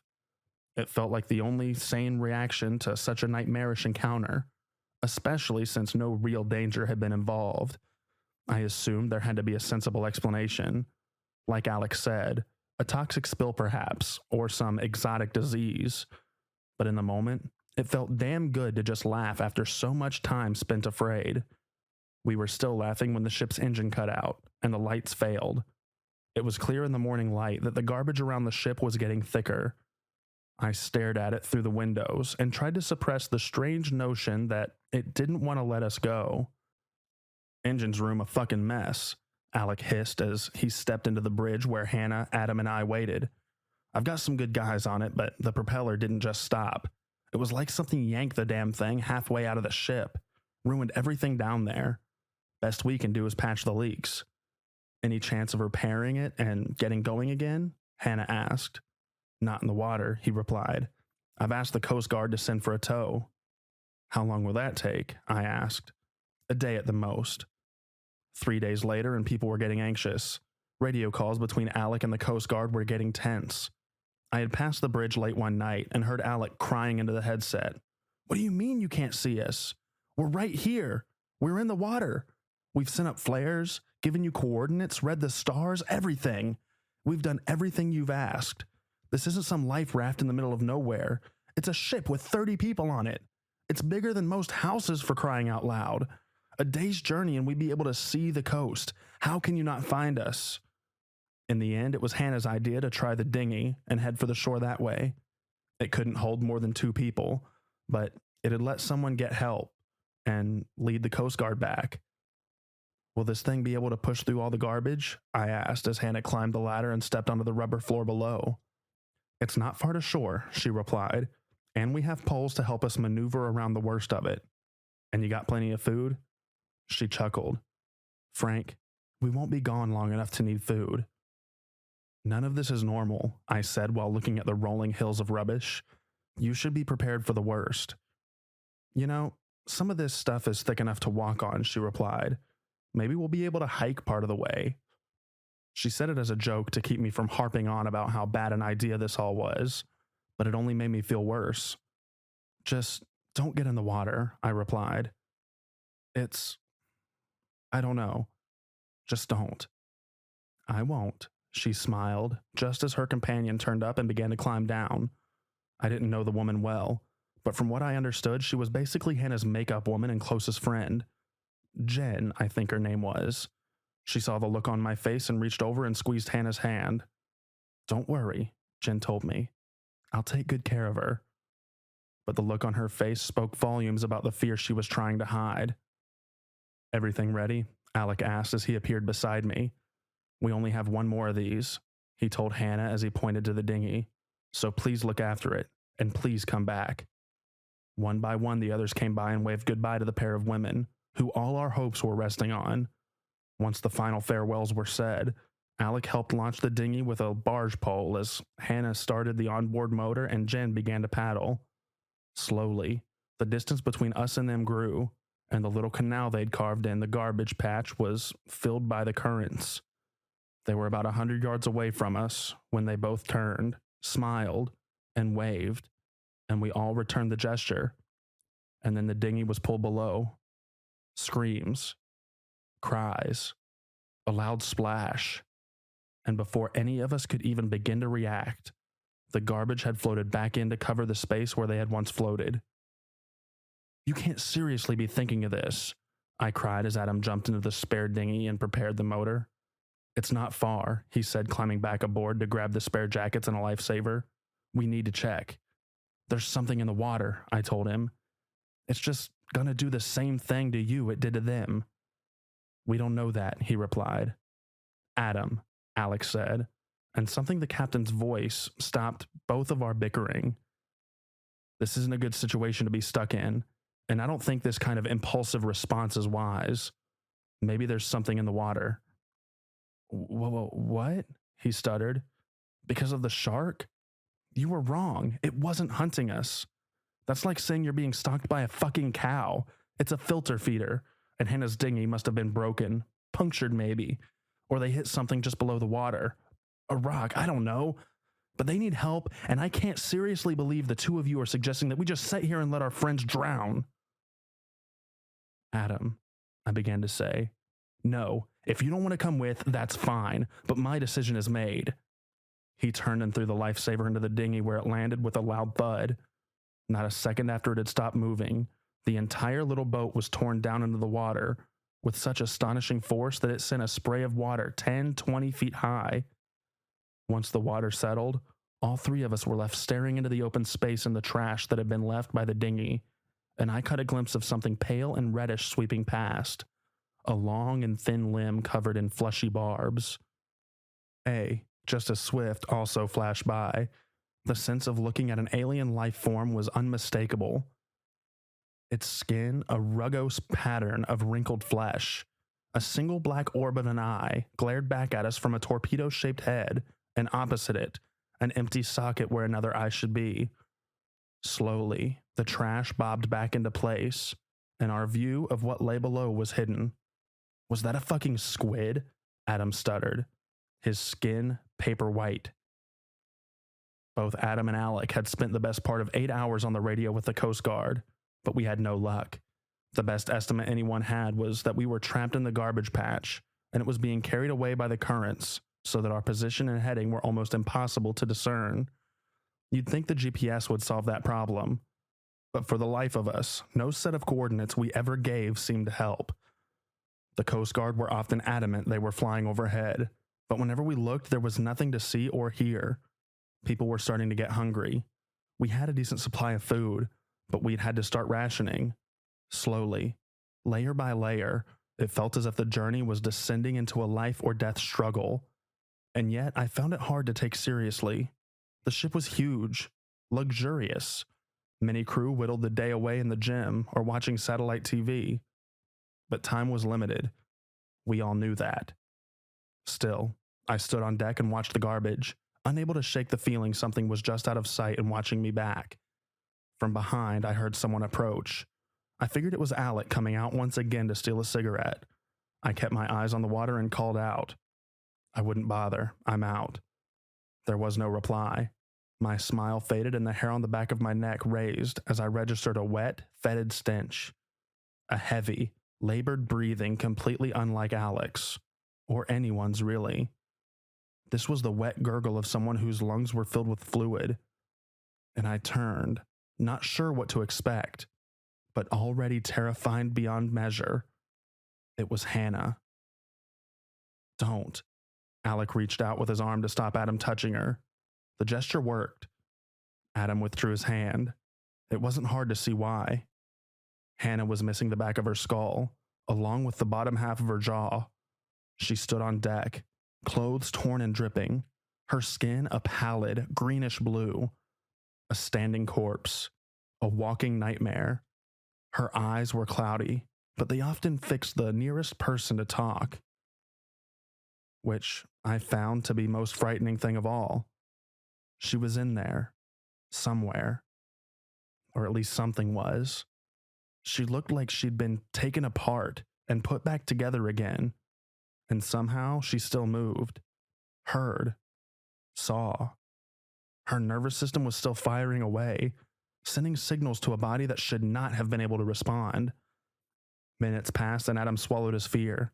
He took off his jacket, ignored Alec's weak plea to be careful, and stepped close enough to drape it over Hannah's shoulders. Hannah, are you okay? Where's Jen? Those cloudy eyes turned to him, but her head and body didn't move. I don't think we can expect much of an answer, I said. Hannah? Adam asked, but she only stared, and I became slowly convinced that there was nothing of Hannah left inside that body. Those eyes watched us, sure, but I don't think that the images were being relayed back to the woman we once knew.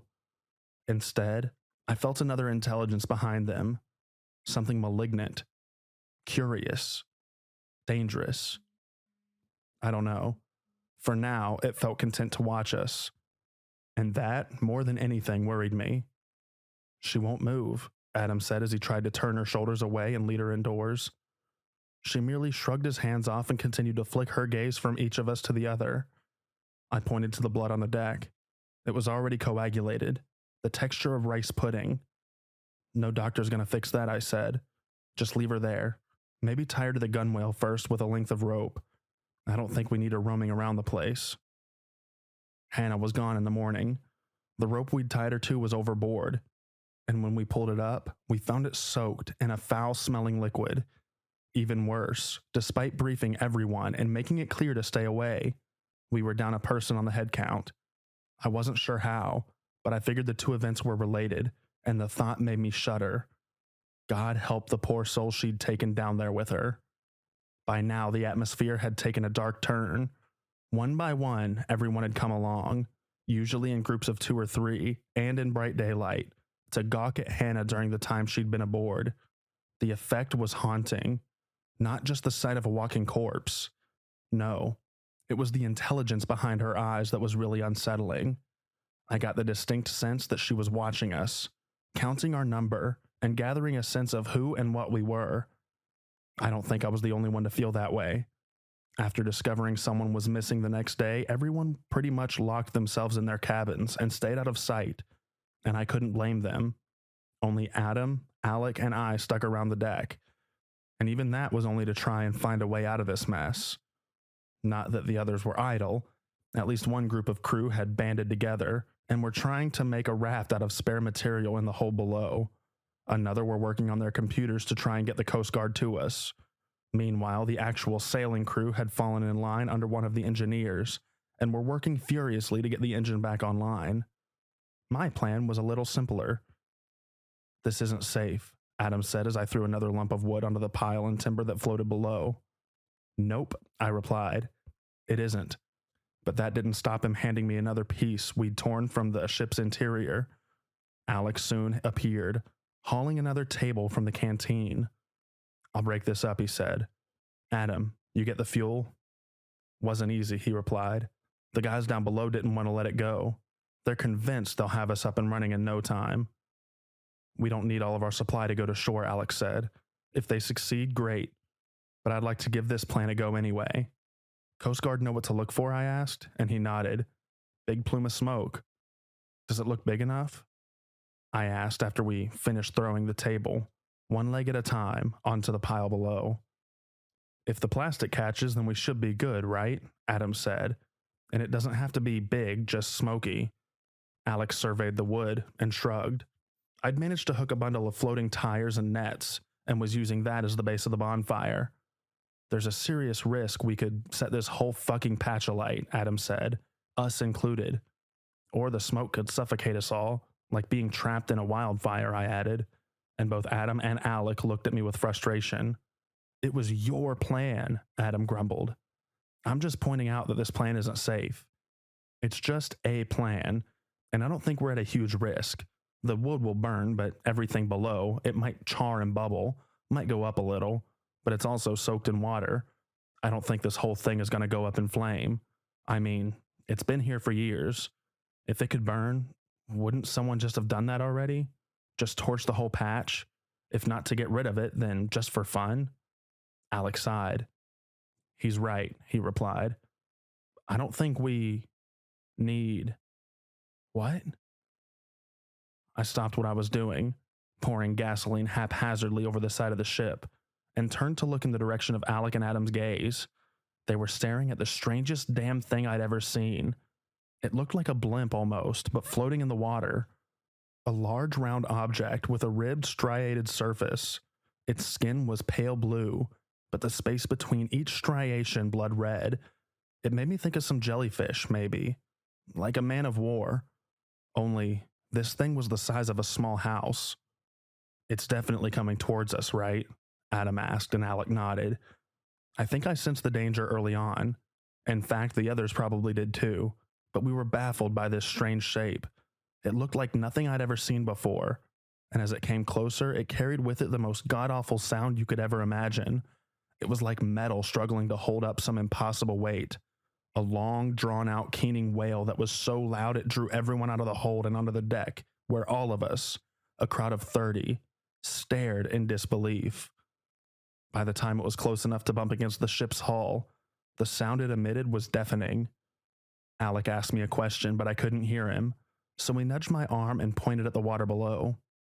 There I saw that the floating object took on a slightly more recognizable shape. A wrinkled eye blinked. A fin gently stroked through the water.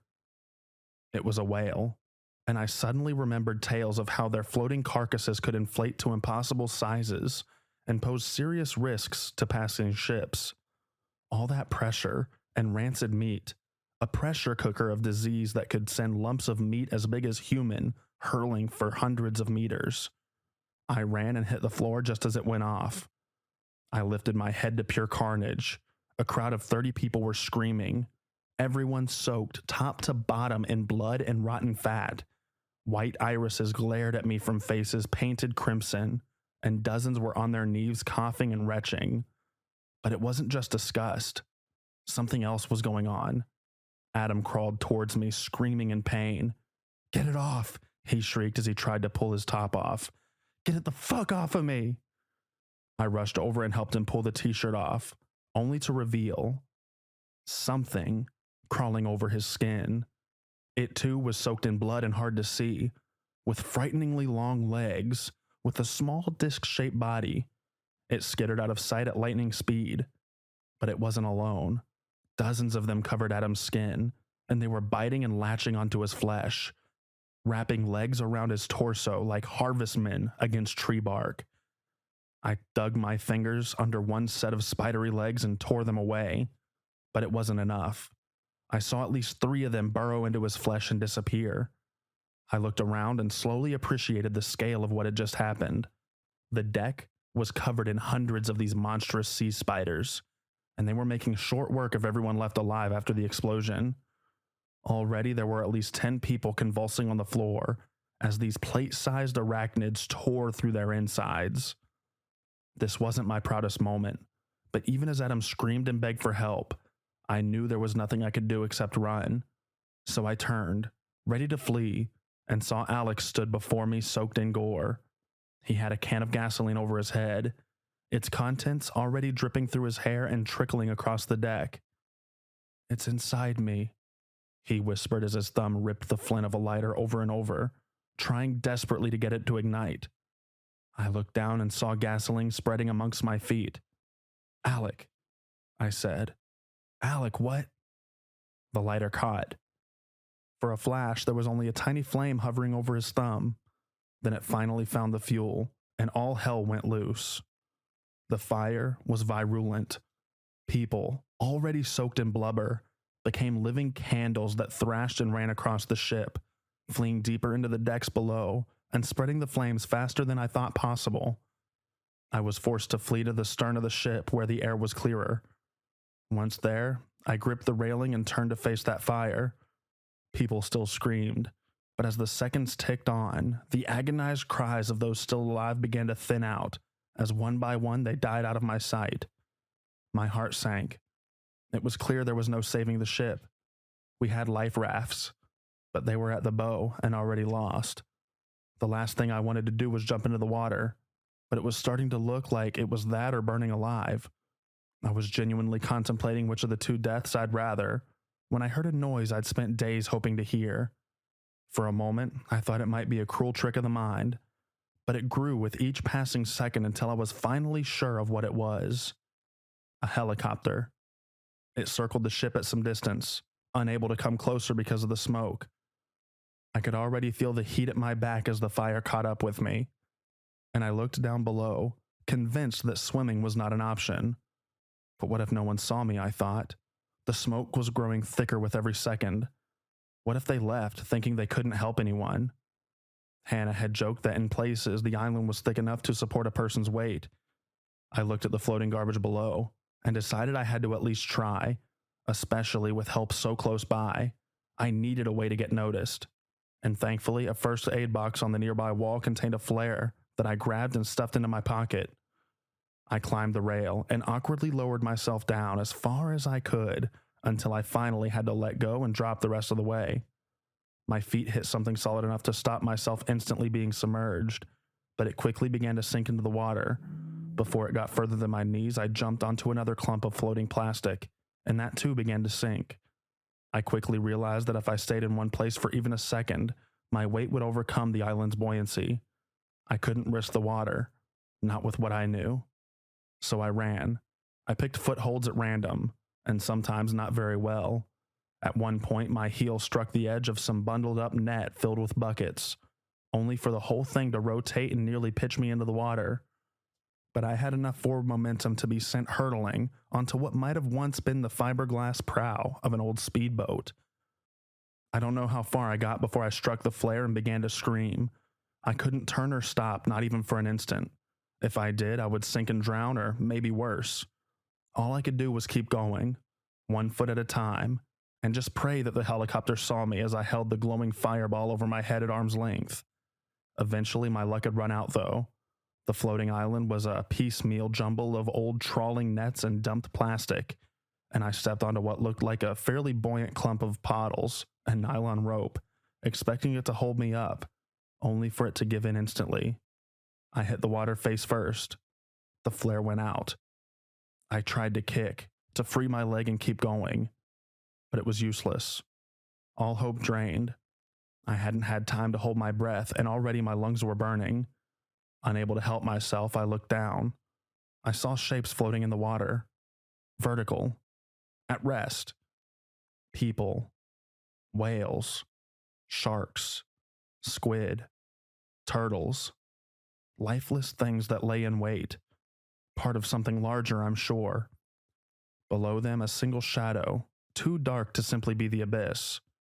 Overhead, the water churned, the trash parted, an array of light flashed past me.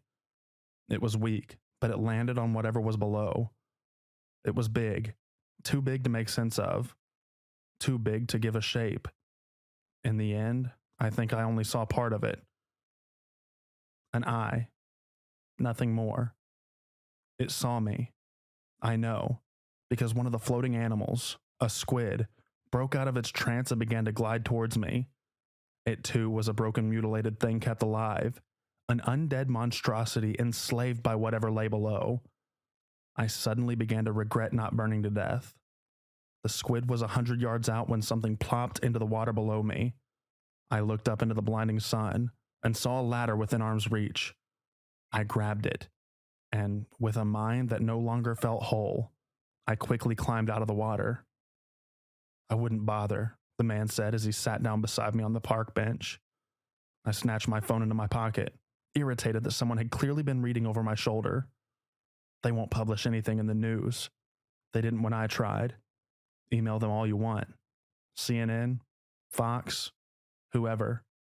The only luck I had was on Reddit, and I think that's because most people assumed my story was fiction. Thanks for the advice, I grumbled. And whether I believed him or not, I found myself hastily deleting the email I was writing. It had been a month since my rescue, and I'd already sent dozens to the big news sites. No one responded, and there was no reason to believe the 12th email would magically work. Anyway, he said, I'm Steven.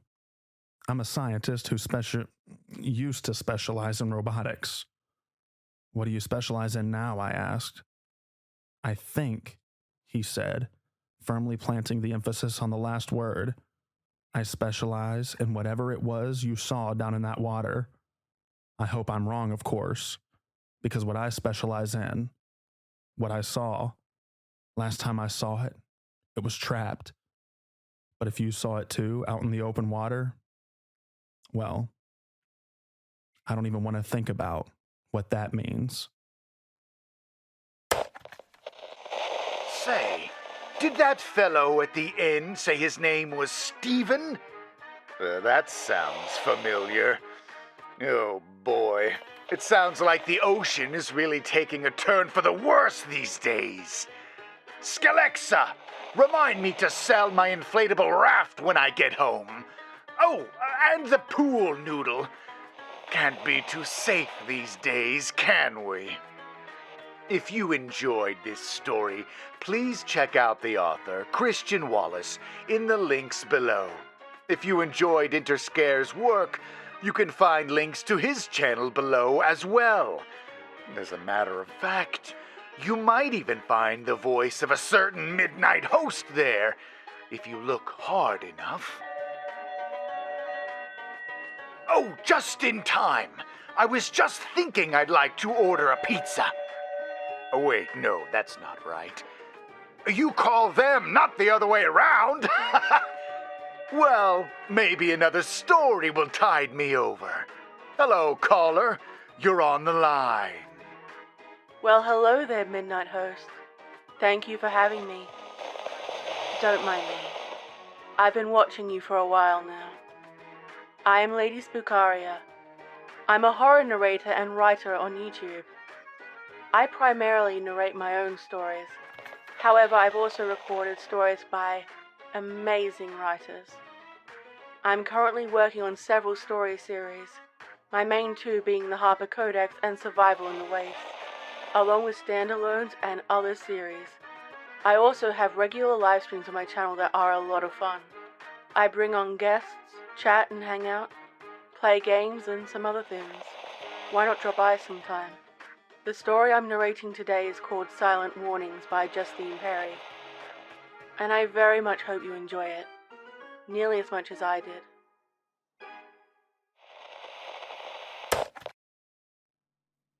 I was on holiday in the Lake District with my best friend Leonie and her dad Russell.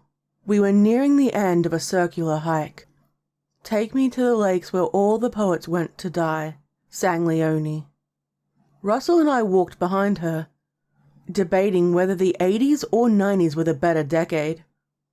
Russ said I had strong opinions for someone that was alive for neither. Leonie stopped up ahead. I jogged to see what had caught her attention. We live in a landlocked city, so we don't get to see the coast very often. And this was the most remarkable beach I'd ever come across. It was surrounded by dense woodland. I could smell salt, but the ocean was nowhere in sight. A wide and seemingly endless stretch of sand lay before us. A central cropping of rocks that resembled a small island wasn't too far away, although I imagined it would seem much further if the waves were there and you attempted to swim it, especially for a weak swimmer like me. "Where's the sea?" asked Leonie. Russ answered her question. "The tide is very far out. People used to gather shellfish out here, but it was dangerous because the tide can come in incredibly fast with little warning.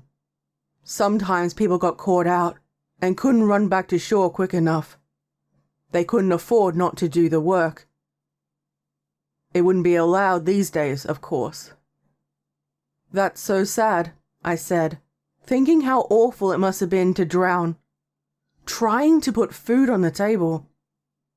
The beach was only a few minutes' walk from the car park. A grand, grey brick building housed a cafe, an information center, and a gift shop. Russ suggested donuts and hot chocolates, and we agreed enthusiastically. It was summer, but an evening chill was creeping up on us, so a warm drink sounded heavenly. We ended up stopping for dinner. Leonie and I got toasties, and Russ ordered a burrito. We each had a hot chocolate with all the works, mugs overflowing with whipped cream and sweet, fluffy marshmallows. "That looks so good, I wish I got one," said a girl on a table next to ours. She looked in her late teens or early 20s. She was with two friends around the same age, a boy and a girl, who were obviously a couple. They had the last dregs of banana milkshakes in tall glasses in front of them. "It is yummy," Leonie replied. The boy asked Russ if he'd heard of a nearby trail. Russ unfolded his map, and they spent a few minutes discussing routes and directions.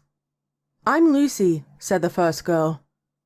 "These lovebirds are Avery and Liam. I'm Russell, and this is my daughter Leonie and her friend Jordan." "It's nice to meet you," Lucy replied. Avery and Liam smiled.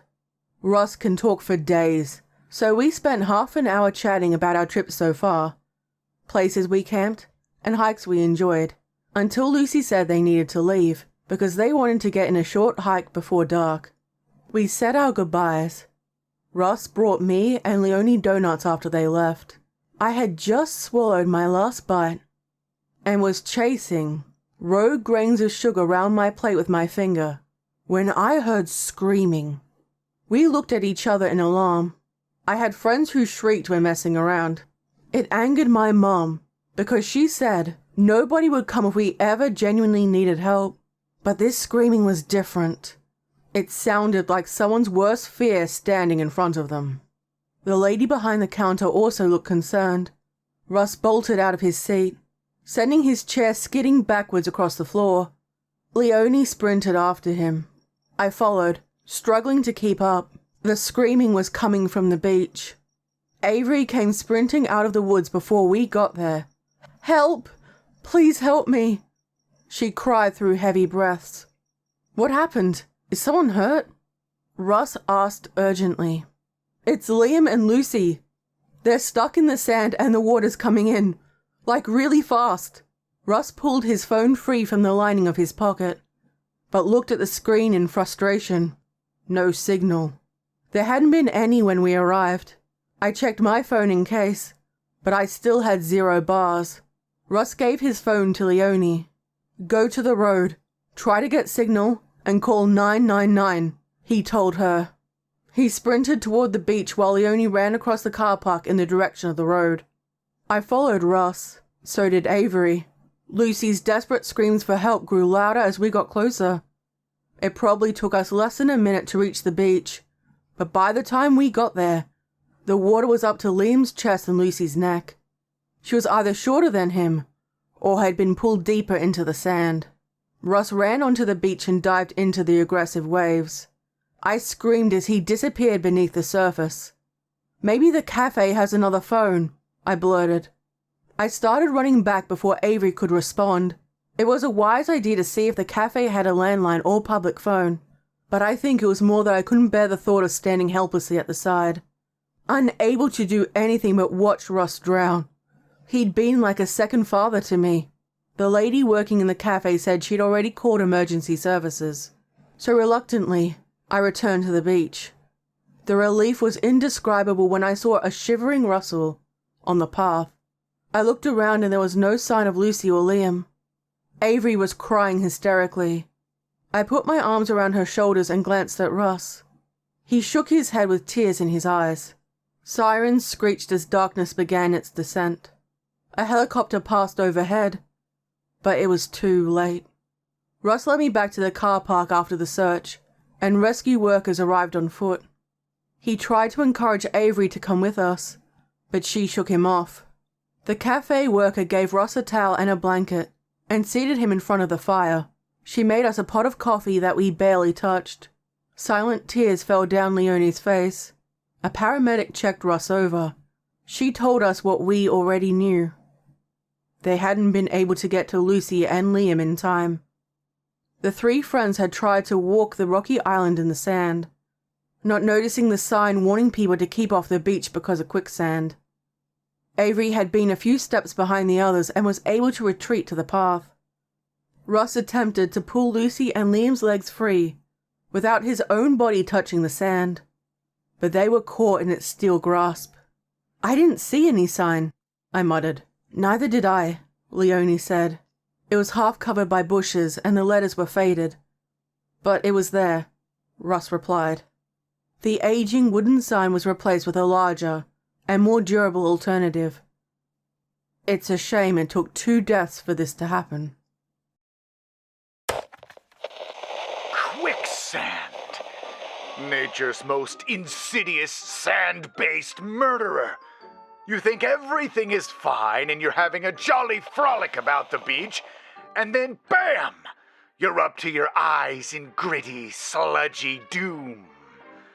There are few things as frightening as watching your end slowly approach. If you see me struggling with quicksand one day, throw some dynamite in there and take us both out. I always knew I'd go out with a show.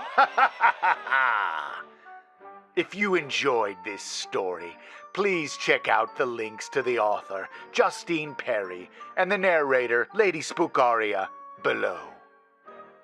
Wow! What an evening this has been so far.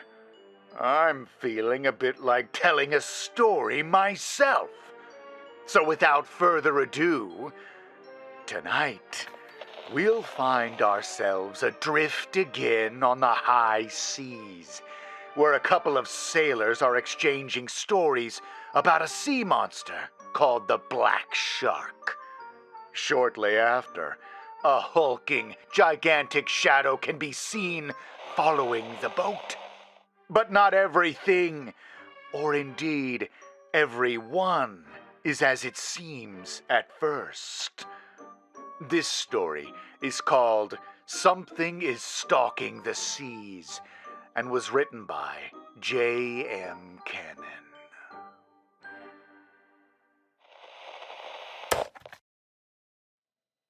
Sailors have overactive imaginations. They can't help it. They're bored, they're overworked, and for months at a time, the only view they have is the ocean blue.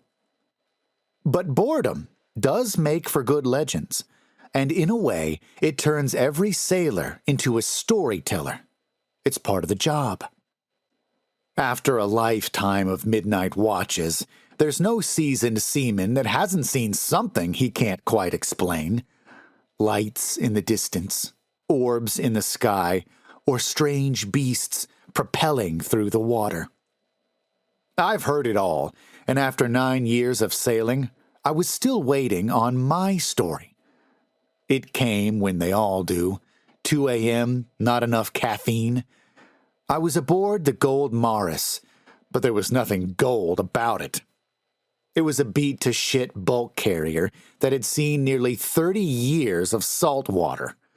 We were underway, with a load of 35,000 tons of scrap metal we'd picked up in Peru and were taking to China. It was September, and a storm that brewed in the Solomon Sea was gathering strength as it headed east into the South Pacific. It was no hurricane, just a simple tropical storm. But still, waves of 35 feet were reported by passing vessels. Our crew did what the crews of all junk boats do when they hear that a storm is coming. We got quiet. Real quiet. At dinner time, there was nothing but the sound of silverware clinking on plates. No conversation, not so much as a pass the ketchup. This is the time we took to reevaluate our lives. Big black letters were written on the whiteboard in the galley.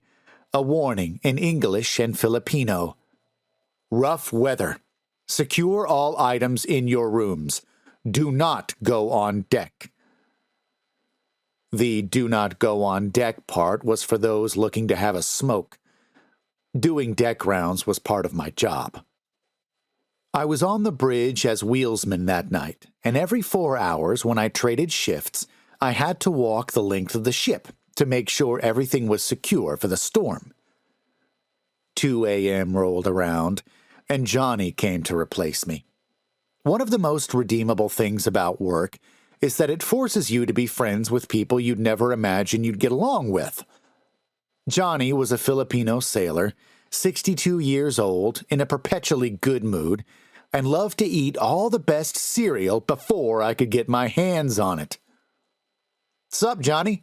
I said, as he came up the stairs to take watch. "Hey, man!" Johnny walked carefully, balancing a bowl of cereal in his hands. "You save me some Cookie Crisp?" "It's in the stash. Still about 2 boxes." I groaned in pleasure. I'd recently traded smoking for sweets. "All right. I gotta do my walk around first." "Wow," said Johnny, turning to face the windows. "Light show." We stood in silence, watching the violet lightning in the distance strike the sea. "Beautiful." "I better go before it starts pouring." I threw on my orange rain jacket and went out the starboard door to the deck. The warm Pacific wind was my favorite part of doing these routes. Peru to China is 4 boring weeks, but that tropical breeze was my balm. But now the wind was icy, at least to my summer skin it was. I bunched my shoulders up against the cold. Fucking fuck! I'd fully embraced sailor as my second language, and I muttered more curses as I walked down the metal stairs. I was supposed to check on a few things. The Jacob's ladder, the midship's depth reader, and I had to make sure the clamps on all the cargo doors were secure. It was hard to keep my attention on anything but the flash of lightning. The world would illuminate purple, and I'd pause, a little stunned by how there still wasn't so much as a rumble on the wind. The only sound was the ever-present hum of the diesel engines. The hatches were secure. They always were. The depth reader was all chained up, and the Jacob's ladder could have used another knot to secure it to the railing, but the second I bent to fix it, the sky opened. Pounding, pouring rain. It punched loudly on my waxed hood. I decided the ladder was good enough, and that I was going to get out of this shit and have some cereal. But for some reason, I stayed standing at the railing. The sea was finally beginning to look like a storm was coming. The wind blew the rain harder and horizontal, but I didn't shield my eyes. I widened them in horror. I could only see it when the lightning flashed, but that was plenty enough. There was something beneath the waves, a great moving mass. It was about 100 yards off the port side railing and traveling at the same speed as the ship. I kept staring at it, expecting it to disappear or suddenly make sense. But the longer I looked, the more disturbed I became. I blinked, wiped my face, did every one of those cliches that those who can't believe their eyes do. It was too big to be a whale at several 100 feet long. Not to mention it was moving too fast, its speed too steady. There was a crash of thunder, and I dropped my flashlight. It rolled quickly on the slick deck and fell into the ocean, vanishing the moment it hit the water. I stumbled and started running back to the bridge. I raced up the stairs and threw open the door to the pilot house. Johnny, you gotta come see this. I need to know if I'm losing my mind or not. What is it?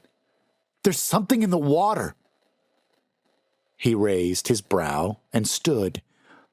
It was against the rules to leave the pilot house empty while we were underway, but our captain wasn't big on maritime rules, nor was there much to worry about hitting. Even if we spotted a rogue wave, it wasn't like there'd be enough time to steer our slow, clunky ship so the wave didn't roll us. Okay, I'll come see, but quickly. The two of us clomped down the metal staircase and practically jogged down the deck. There! The dark mass was just where I'd last seen it. Johnny squinted. He was older, and with his wet glasses, I realized he might not be able to see much past the railing. I turned to look at him, expecting to see a smile that said what a fool I was. Instead, the color had left his face. He stared slack-jawed into the water. Johnny? The rain was coming down so hard I had to yell, and the length between lightning strikes was getting longer. Itim Beting, Johnny whispered, with his eyes still fixed on the water. What? I didn't often see him without a grin. I bounced on my toes, cold and anxious. Black shark. What's that? Suddenly, Johnny extended his finger, suggesting I follow his gaze. I looked back to the water to see the black shadow was slowing. It was going to be behind the ship soon. We have to go, said Johnny. Go? I shouted. The fuck does that mean? Go where? Johnny didn't answer. He started speed walking back toward the pilot house. We need to disable the radar, the radio, he shouted. Then something hit the ship. It struck the bow and the whole ship lurched.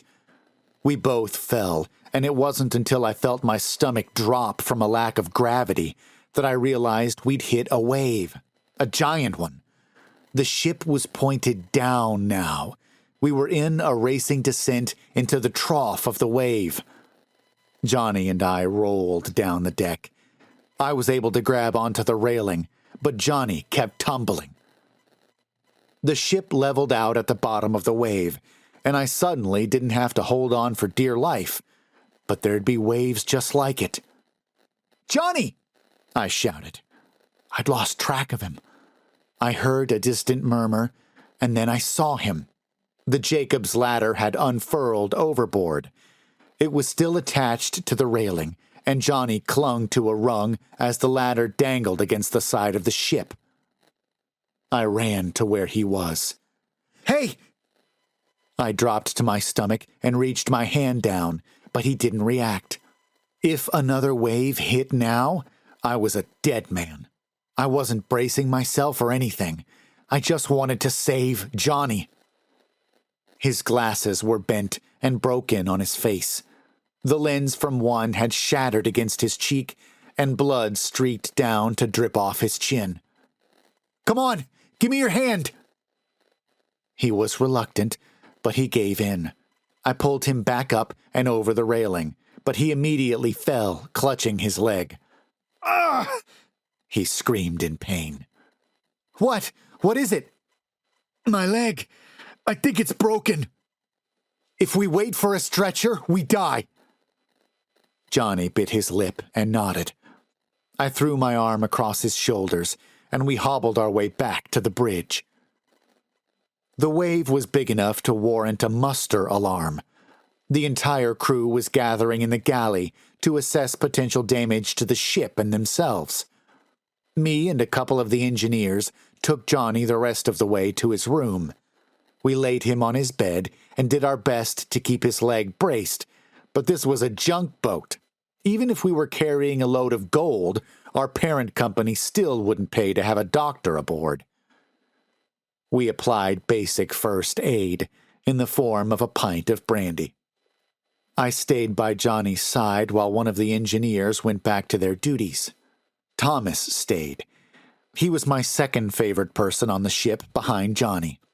We were both from the Midwest and bonded over being landlocked sailors. He was a good kid, kind to everyone, and the youngest on board at 22 years old. Maritime was an aging profession, and it was lucky to have a young, bright boy in Thomas. Most of the crew came to check on Johnny over the next hour, but when the weather got rougher, everyone stayed in their rooms. After Thomas left too, we were quiet for several minutes. I sat on a milk crate next to his bed and clung to a steam pipe to keep from sliding across the floor as we were tossed by the sea. The adrenaline rush from the wave and Johnny's injury almost made me forget about what we'd seen in the water. I gave him another sip of brandy and then spoke. Now, are you going to tell me what the hell that was out there? Johnny stared at the ceiling for a moment. There was a ship 20 years ago.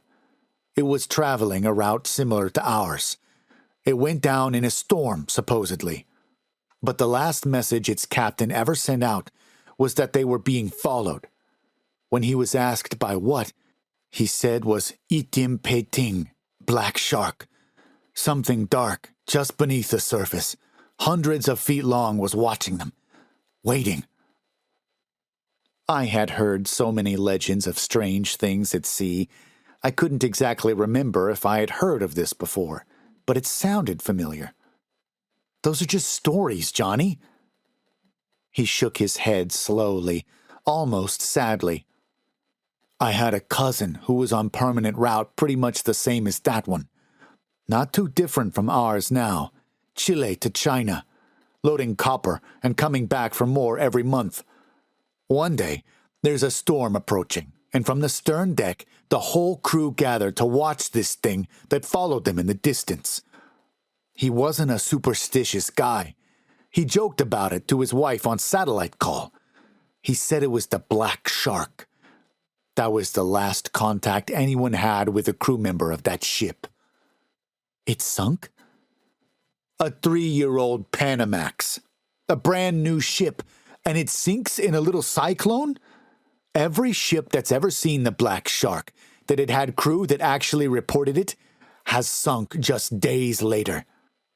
I had to brace myself, and Johnny's trash can went racing across the floor as a wave tilted us sideways. Except for one. The lights suddenly turned off, and the weak yellow glow of the emergency bulbs took their place. I felt my heart racing in my chest. Every 10 seconds, a wave would boom against the bow, and its echo would ring through the entire ship. I pictured that thing out there, just beneath the surface, preparing to sink us to the bottom of the sea. What did they do? How'd they get away?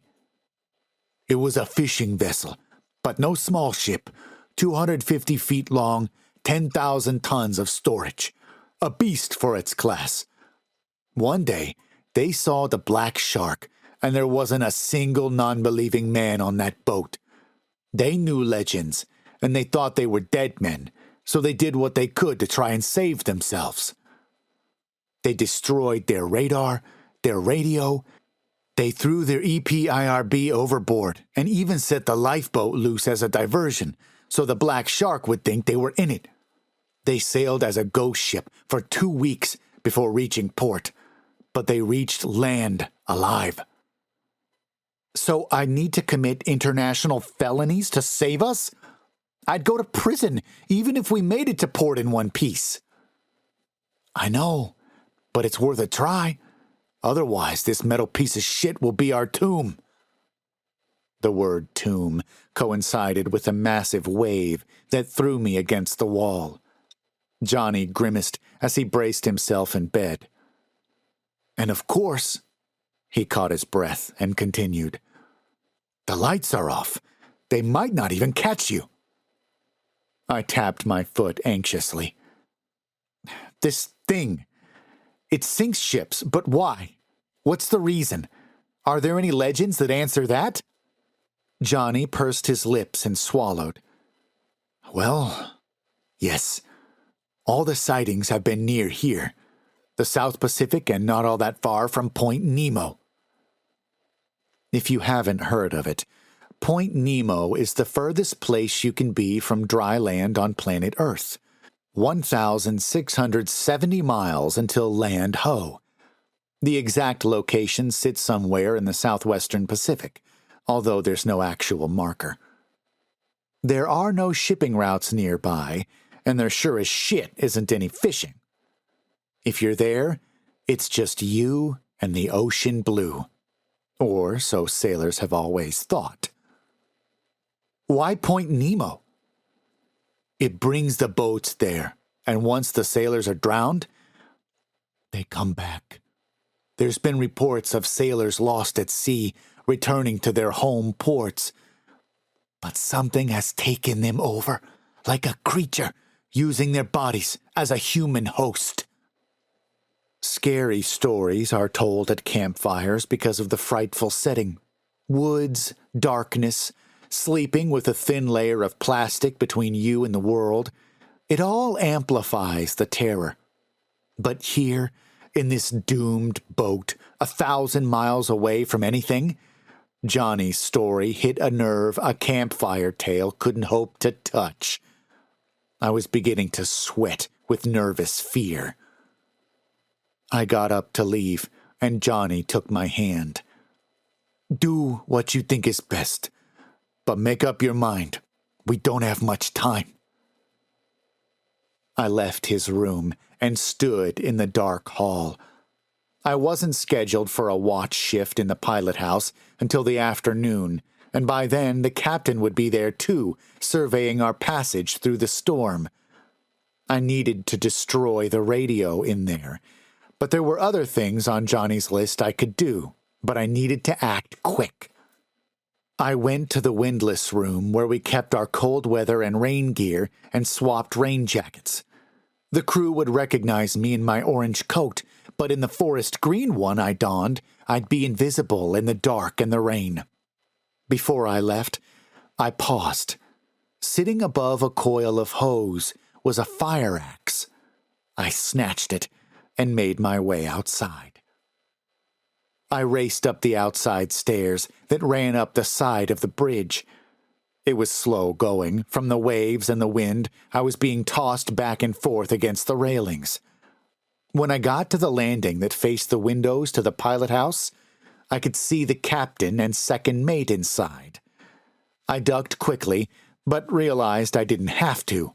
With how hard it was raining, they probably couldn't see anything outside. The emergency positioning device was secured by our life vessel. The EPIRB was meant to be taken if we abandoned ship, so rescuers would know where to find us. Our lifeboat was not an inflatable raft, nor an oar boat. It was a large cylinder that launched from a slide on the stern of the ship. I took the EPIRB off the wall and hurled it into the ocean. Then I devised a plan. Disabling the radar, radio, and lifeboat would all alert attention, but I'd start with the radar. When they came out of the pilot house to look at the dish, I'd smash the radio inside, and when they were busy wondering what the hell happened to the radio, I'd launch the lifeboat. Simple enough.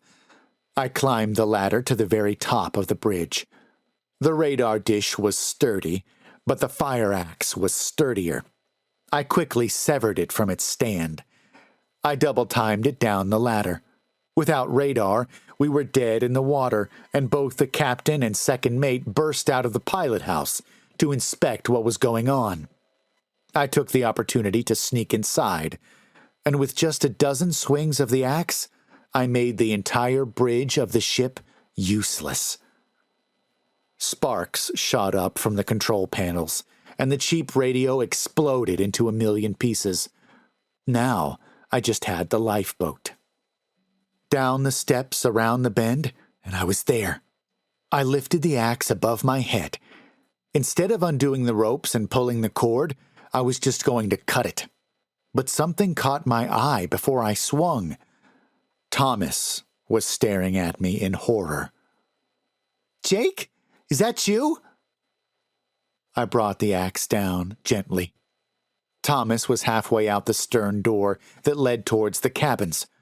He held one of the ship's satellite phones in his hand. I frowned at him, and for some reason he acted like he was the guilty one. "I know it looks hopeless, and it is." He gestured at the sat phone. "I was just trying to get reception out here to call my dad. This storm has me a little spooked." He came to his senses and pointed at me. "But what are you doing with that thing?" We both looked up as we heard shouting coming from outside the pilot house. Suddenly, an alarm began to blare. "Thomas, there's no time to explain, but if I don't deploy the lifeboat, we could all die." He took a step toward me. "Jake, that doesn't make any sense." "That's why I said I have no time to explain." People were moving around now, and any second someone would spot me with the axe. I was sure to be bound and gagged by the crew. "Let me do this." I hefted the axe up again to slice the rope, but flinched as Thomas lunged at me. "We could need the lifeboat, Jake! What the hell are you doing?" He grunted as we wrestled over the axe. I swept his legs out from under him, and he hit the deck hard. "Thomas, listen!" But suddenly, he opened his mouth to scream. I didn't know what I was doing. A part of my brain thought it would just shut him up, that's all. The axe slid from my hands toward his mouth. I didn't think it would be a fatal blow, but fire axes are razor sharp and weighted. The blade sliced through his face like butter and dinged against the deck. Thomas was still looking at me, the axe head sticking out where his mouth should be. I still can't unsee it. I turned away and tossed the axe overboard. When I looked back to Thomas, I leaned over the railing and vomited. Thankfully, the life had already left his eyes. The blade must have gone all the way to his spinal cord. I had to get rid of his body. The rain would wash away the blood, and luckily he was light. I scooped him in my arms, and with a gentle toss, his body cleared the rail. With the rain and the wind, I didn't even hear the splash. I ducked back into the bridge before I could be seen. I lost the green raincoat and put on my regular one, and went to the galley where the rest of the crew was gathering in alarm. Luckily, I wasn't the last man there, and suspicion for the sabotage would likely fall on whatever poor soul was late. We were still missing some crew when the captain and second mate came storming in. The crew all straightened up when they realized our stocky captain was leveling a pistol in front of his belly. "Someone sabotaged the ship." He walked slowly, his boots echoing on the linoleum. "Now we'll be doing roll call." "Captain?" Every head spun to look at the speaker. It was Lewis, the second cook. "It might have something to do with what's been following us off to the port side for the last 2 days." The crew began to mutter. "Quiet," said the captain. "What are you talking about?" Beads of sweat appeared on Lewis's upper lip and brow. It looked like he was trying not to tremble. "I didn't want to scare everyone. I didn't want to believe it. But on watch, I saw an object, dark and giant, cruising beneath the water." I heard some men mutter, "Black shark." Some stared ahead in horror, while others squinted, confused. "Each ting," said the captain with a laugh. "What's that have to do with someone destroying the fucking bridge? We're dead in the water. We have no bearing but a compass. Do you not get that?" He thundered at the room. "Now who are we missing?" The crew looked at each other. "Thomas," said the chief engineer suddenly. "We're missing Thomas." Hearing his name made my stomach drop. What have I done? The captain pointed. "Go check his room. In the meantime, we're going to see about those legends, Lewis."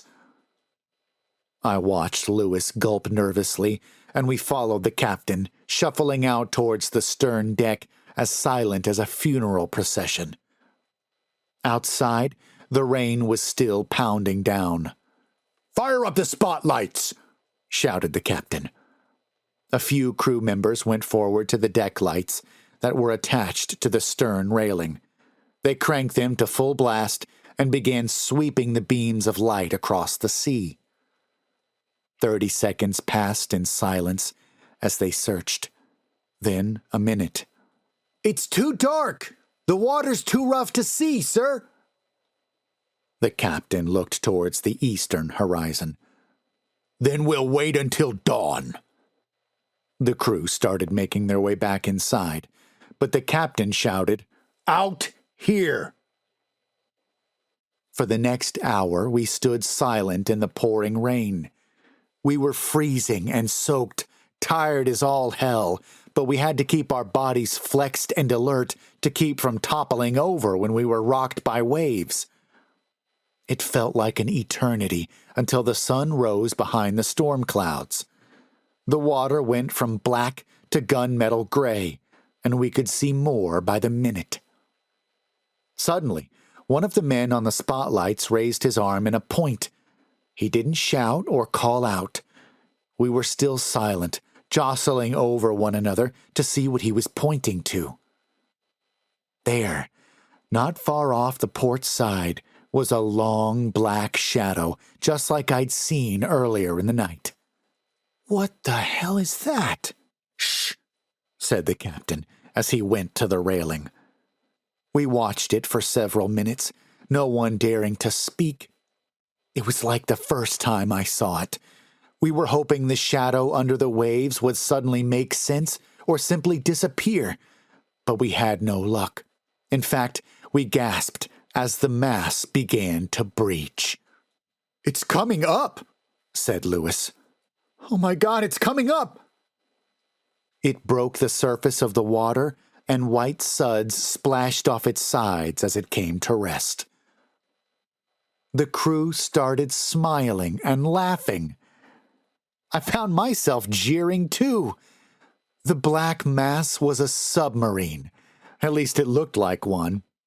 All this time our minds were on sea monsters and aliens, but this appeared to be man-made. But only for a moment.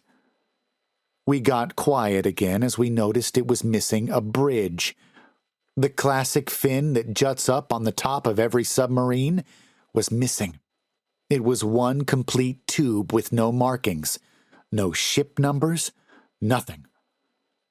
Then we flinched back as we saw its black steel shimmer. Something was wrong. It wasn't like any submarine I'd ever seen. The crew started to shout in fear, and in the commotion, I grabbed Lewis and whispered close. "Lewis, it was me. I destroyed the bridge and launched the lifeboat. Johnny told me the story of the only ship that got away from this thing. It's done. I already did all we could." Lewis stared up at me in disbelief. "You did what?" "The fishing vessel. Maybe you haven't heard of it, but a ship once got away from the Black Shark. They destroyed their radar. They went dark." "No!" Lewis swatted my hand off him. "You fucking idiot! The only crew to ever escape from the Black Shark abandoned ship in the life raft and radioed the U.S. military. You killed us! We're dead in the water! Who told you to destroy the ship?" I didn't answer him. I turned and started running toward Johnny's room. I flung open his door, and at first I didn't think he was on his bed. It looked empty. But as I approached, I noticed a stench. Organic iron. Blood. And there on the bed was Johnny. But he was empty. There was nothing left but his skin, and his back was a gory mess. Something had burst out of him and left his flesh grotesque and deflated. His eyelids and cheeks were empty like a Halloween mask. It was as if something had been wearing him as a human suit. Then his words came back to me. He'd been telling me the truth about the Black Shark, how sailors that it killed come back with something living inside them. Human hosts, he had said. And he was one of them. I had listened to his lies about disabling the ship, launching the lifeboat, and now we were doomed.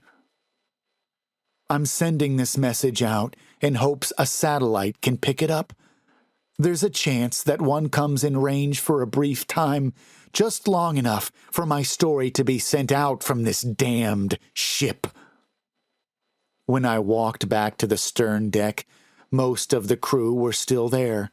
The submarine, however, had gone beneath the waves again. The captain swung a compass. "We're backtracking," he said. "The ship can't be steered, and we're heading southeast." But I didn't need to hear his reading to know exactly where we were going. We were headed right toward Point Nemo.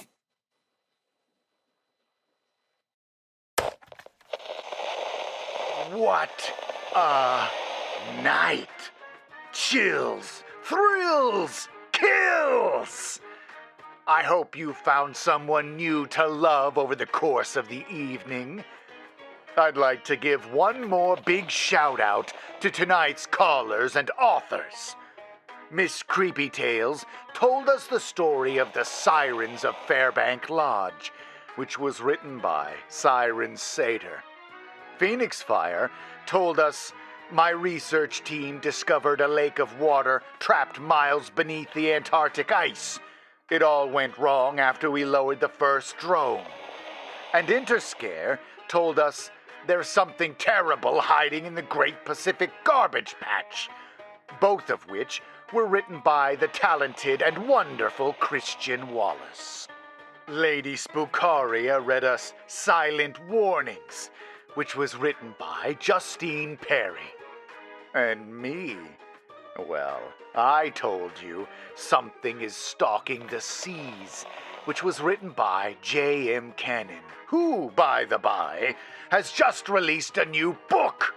You can find links to these narrators and authors in the description below. Well, I hardly know what to say after all that. The witching hours are nearly behind us, and the first bits of dawn light are starting to emerge. Before you go, won't you leave a like on this video and subscribe to hear more stories like these? And remember this tip for the next time dusk steals its way across your skies. Don't fall asleep.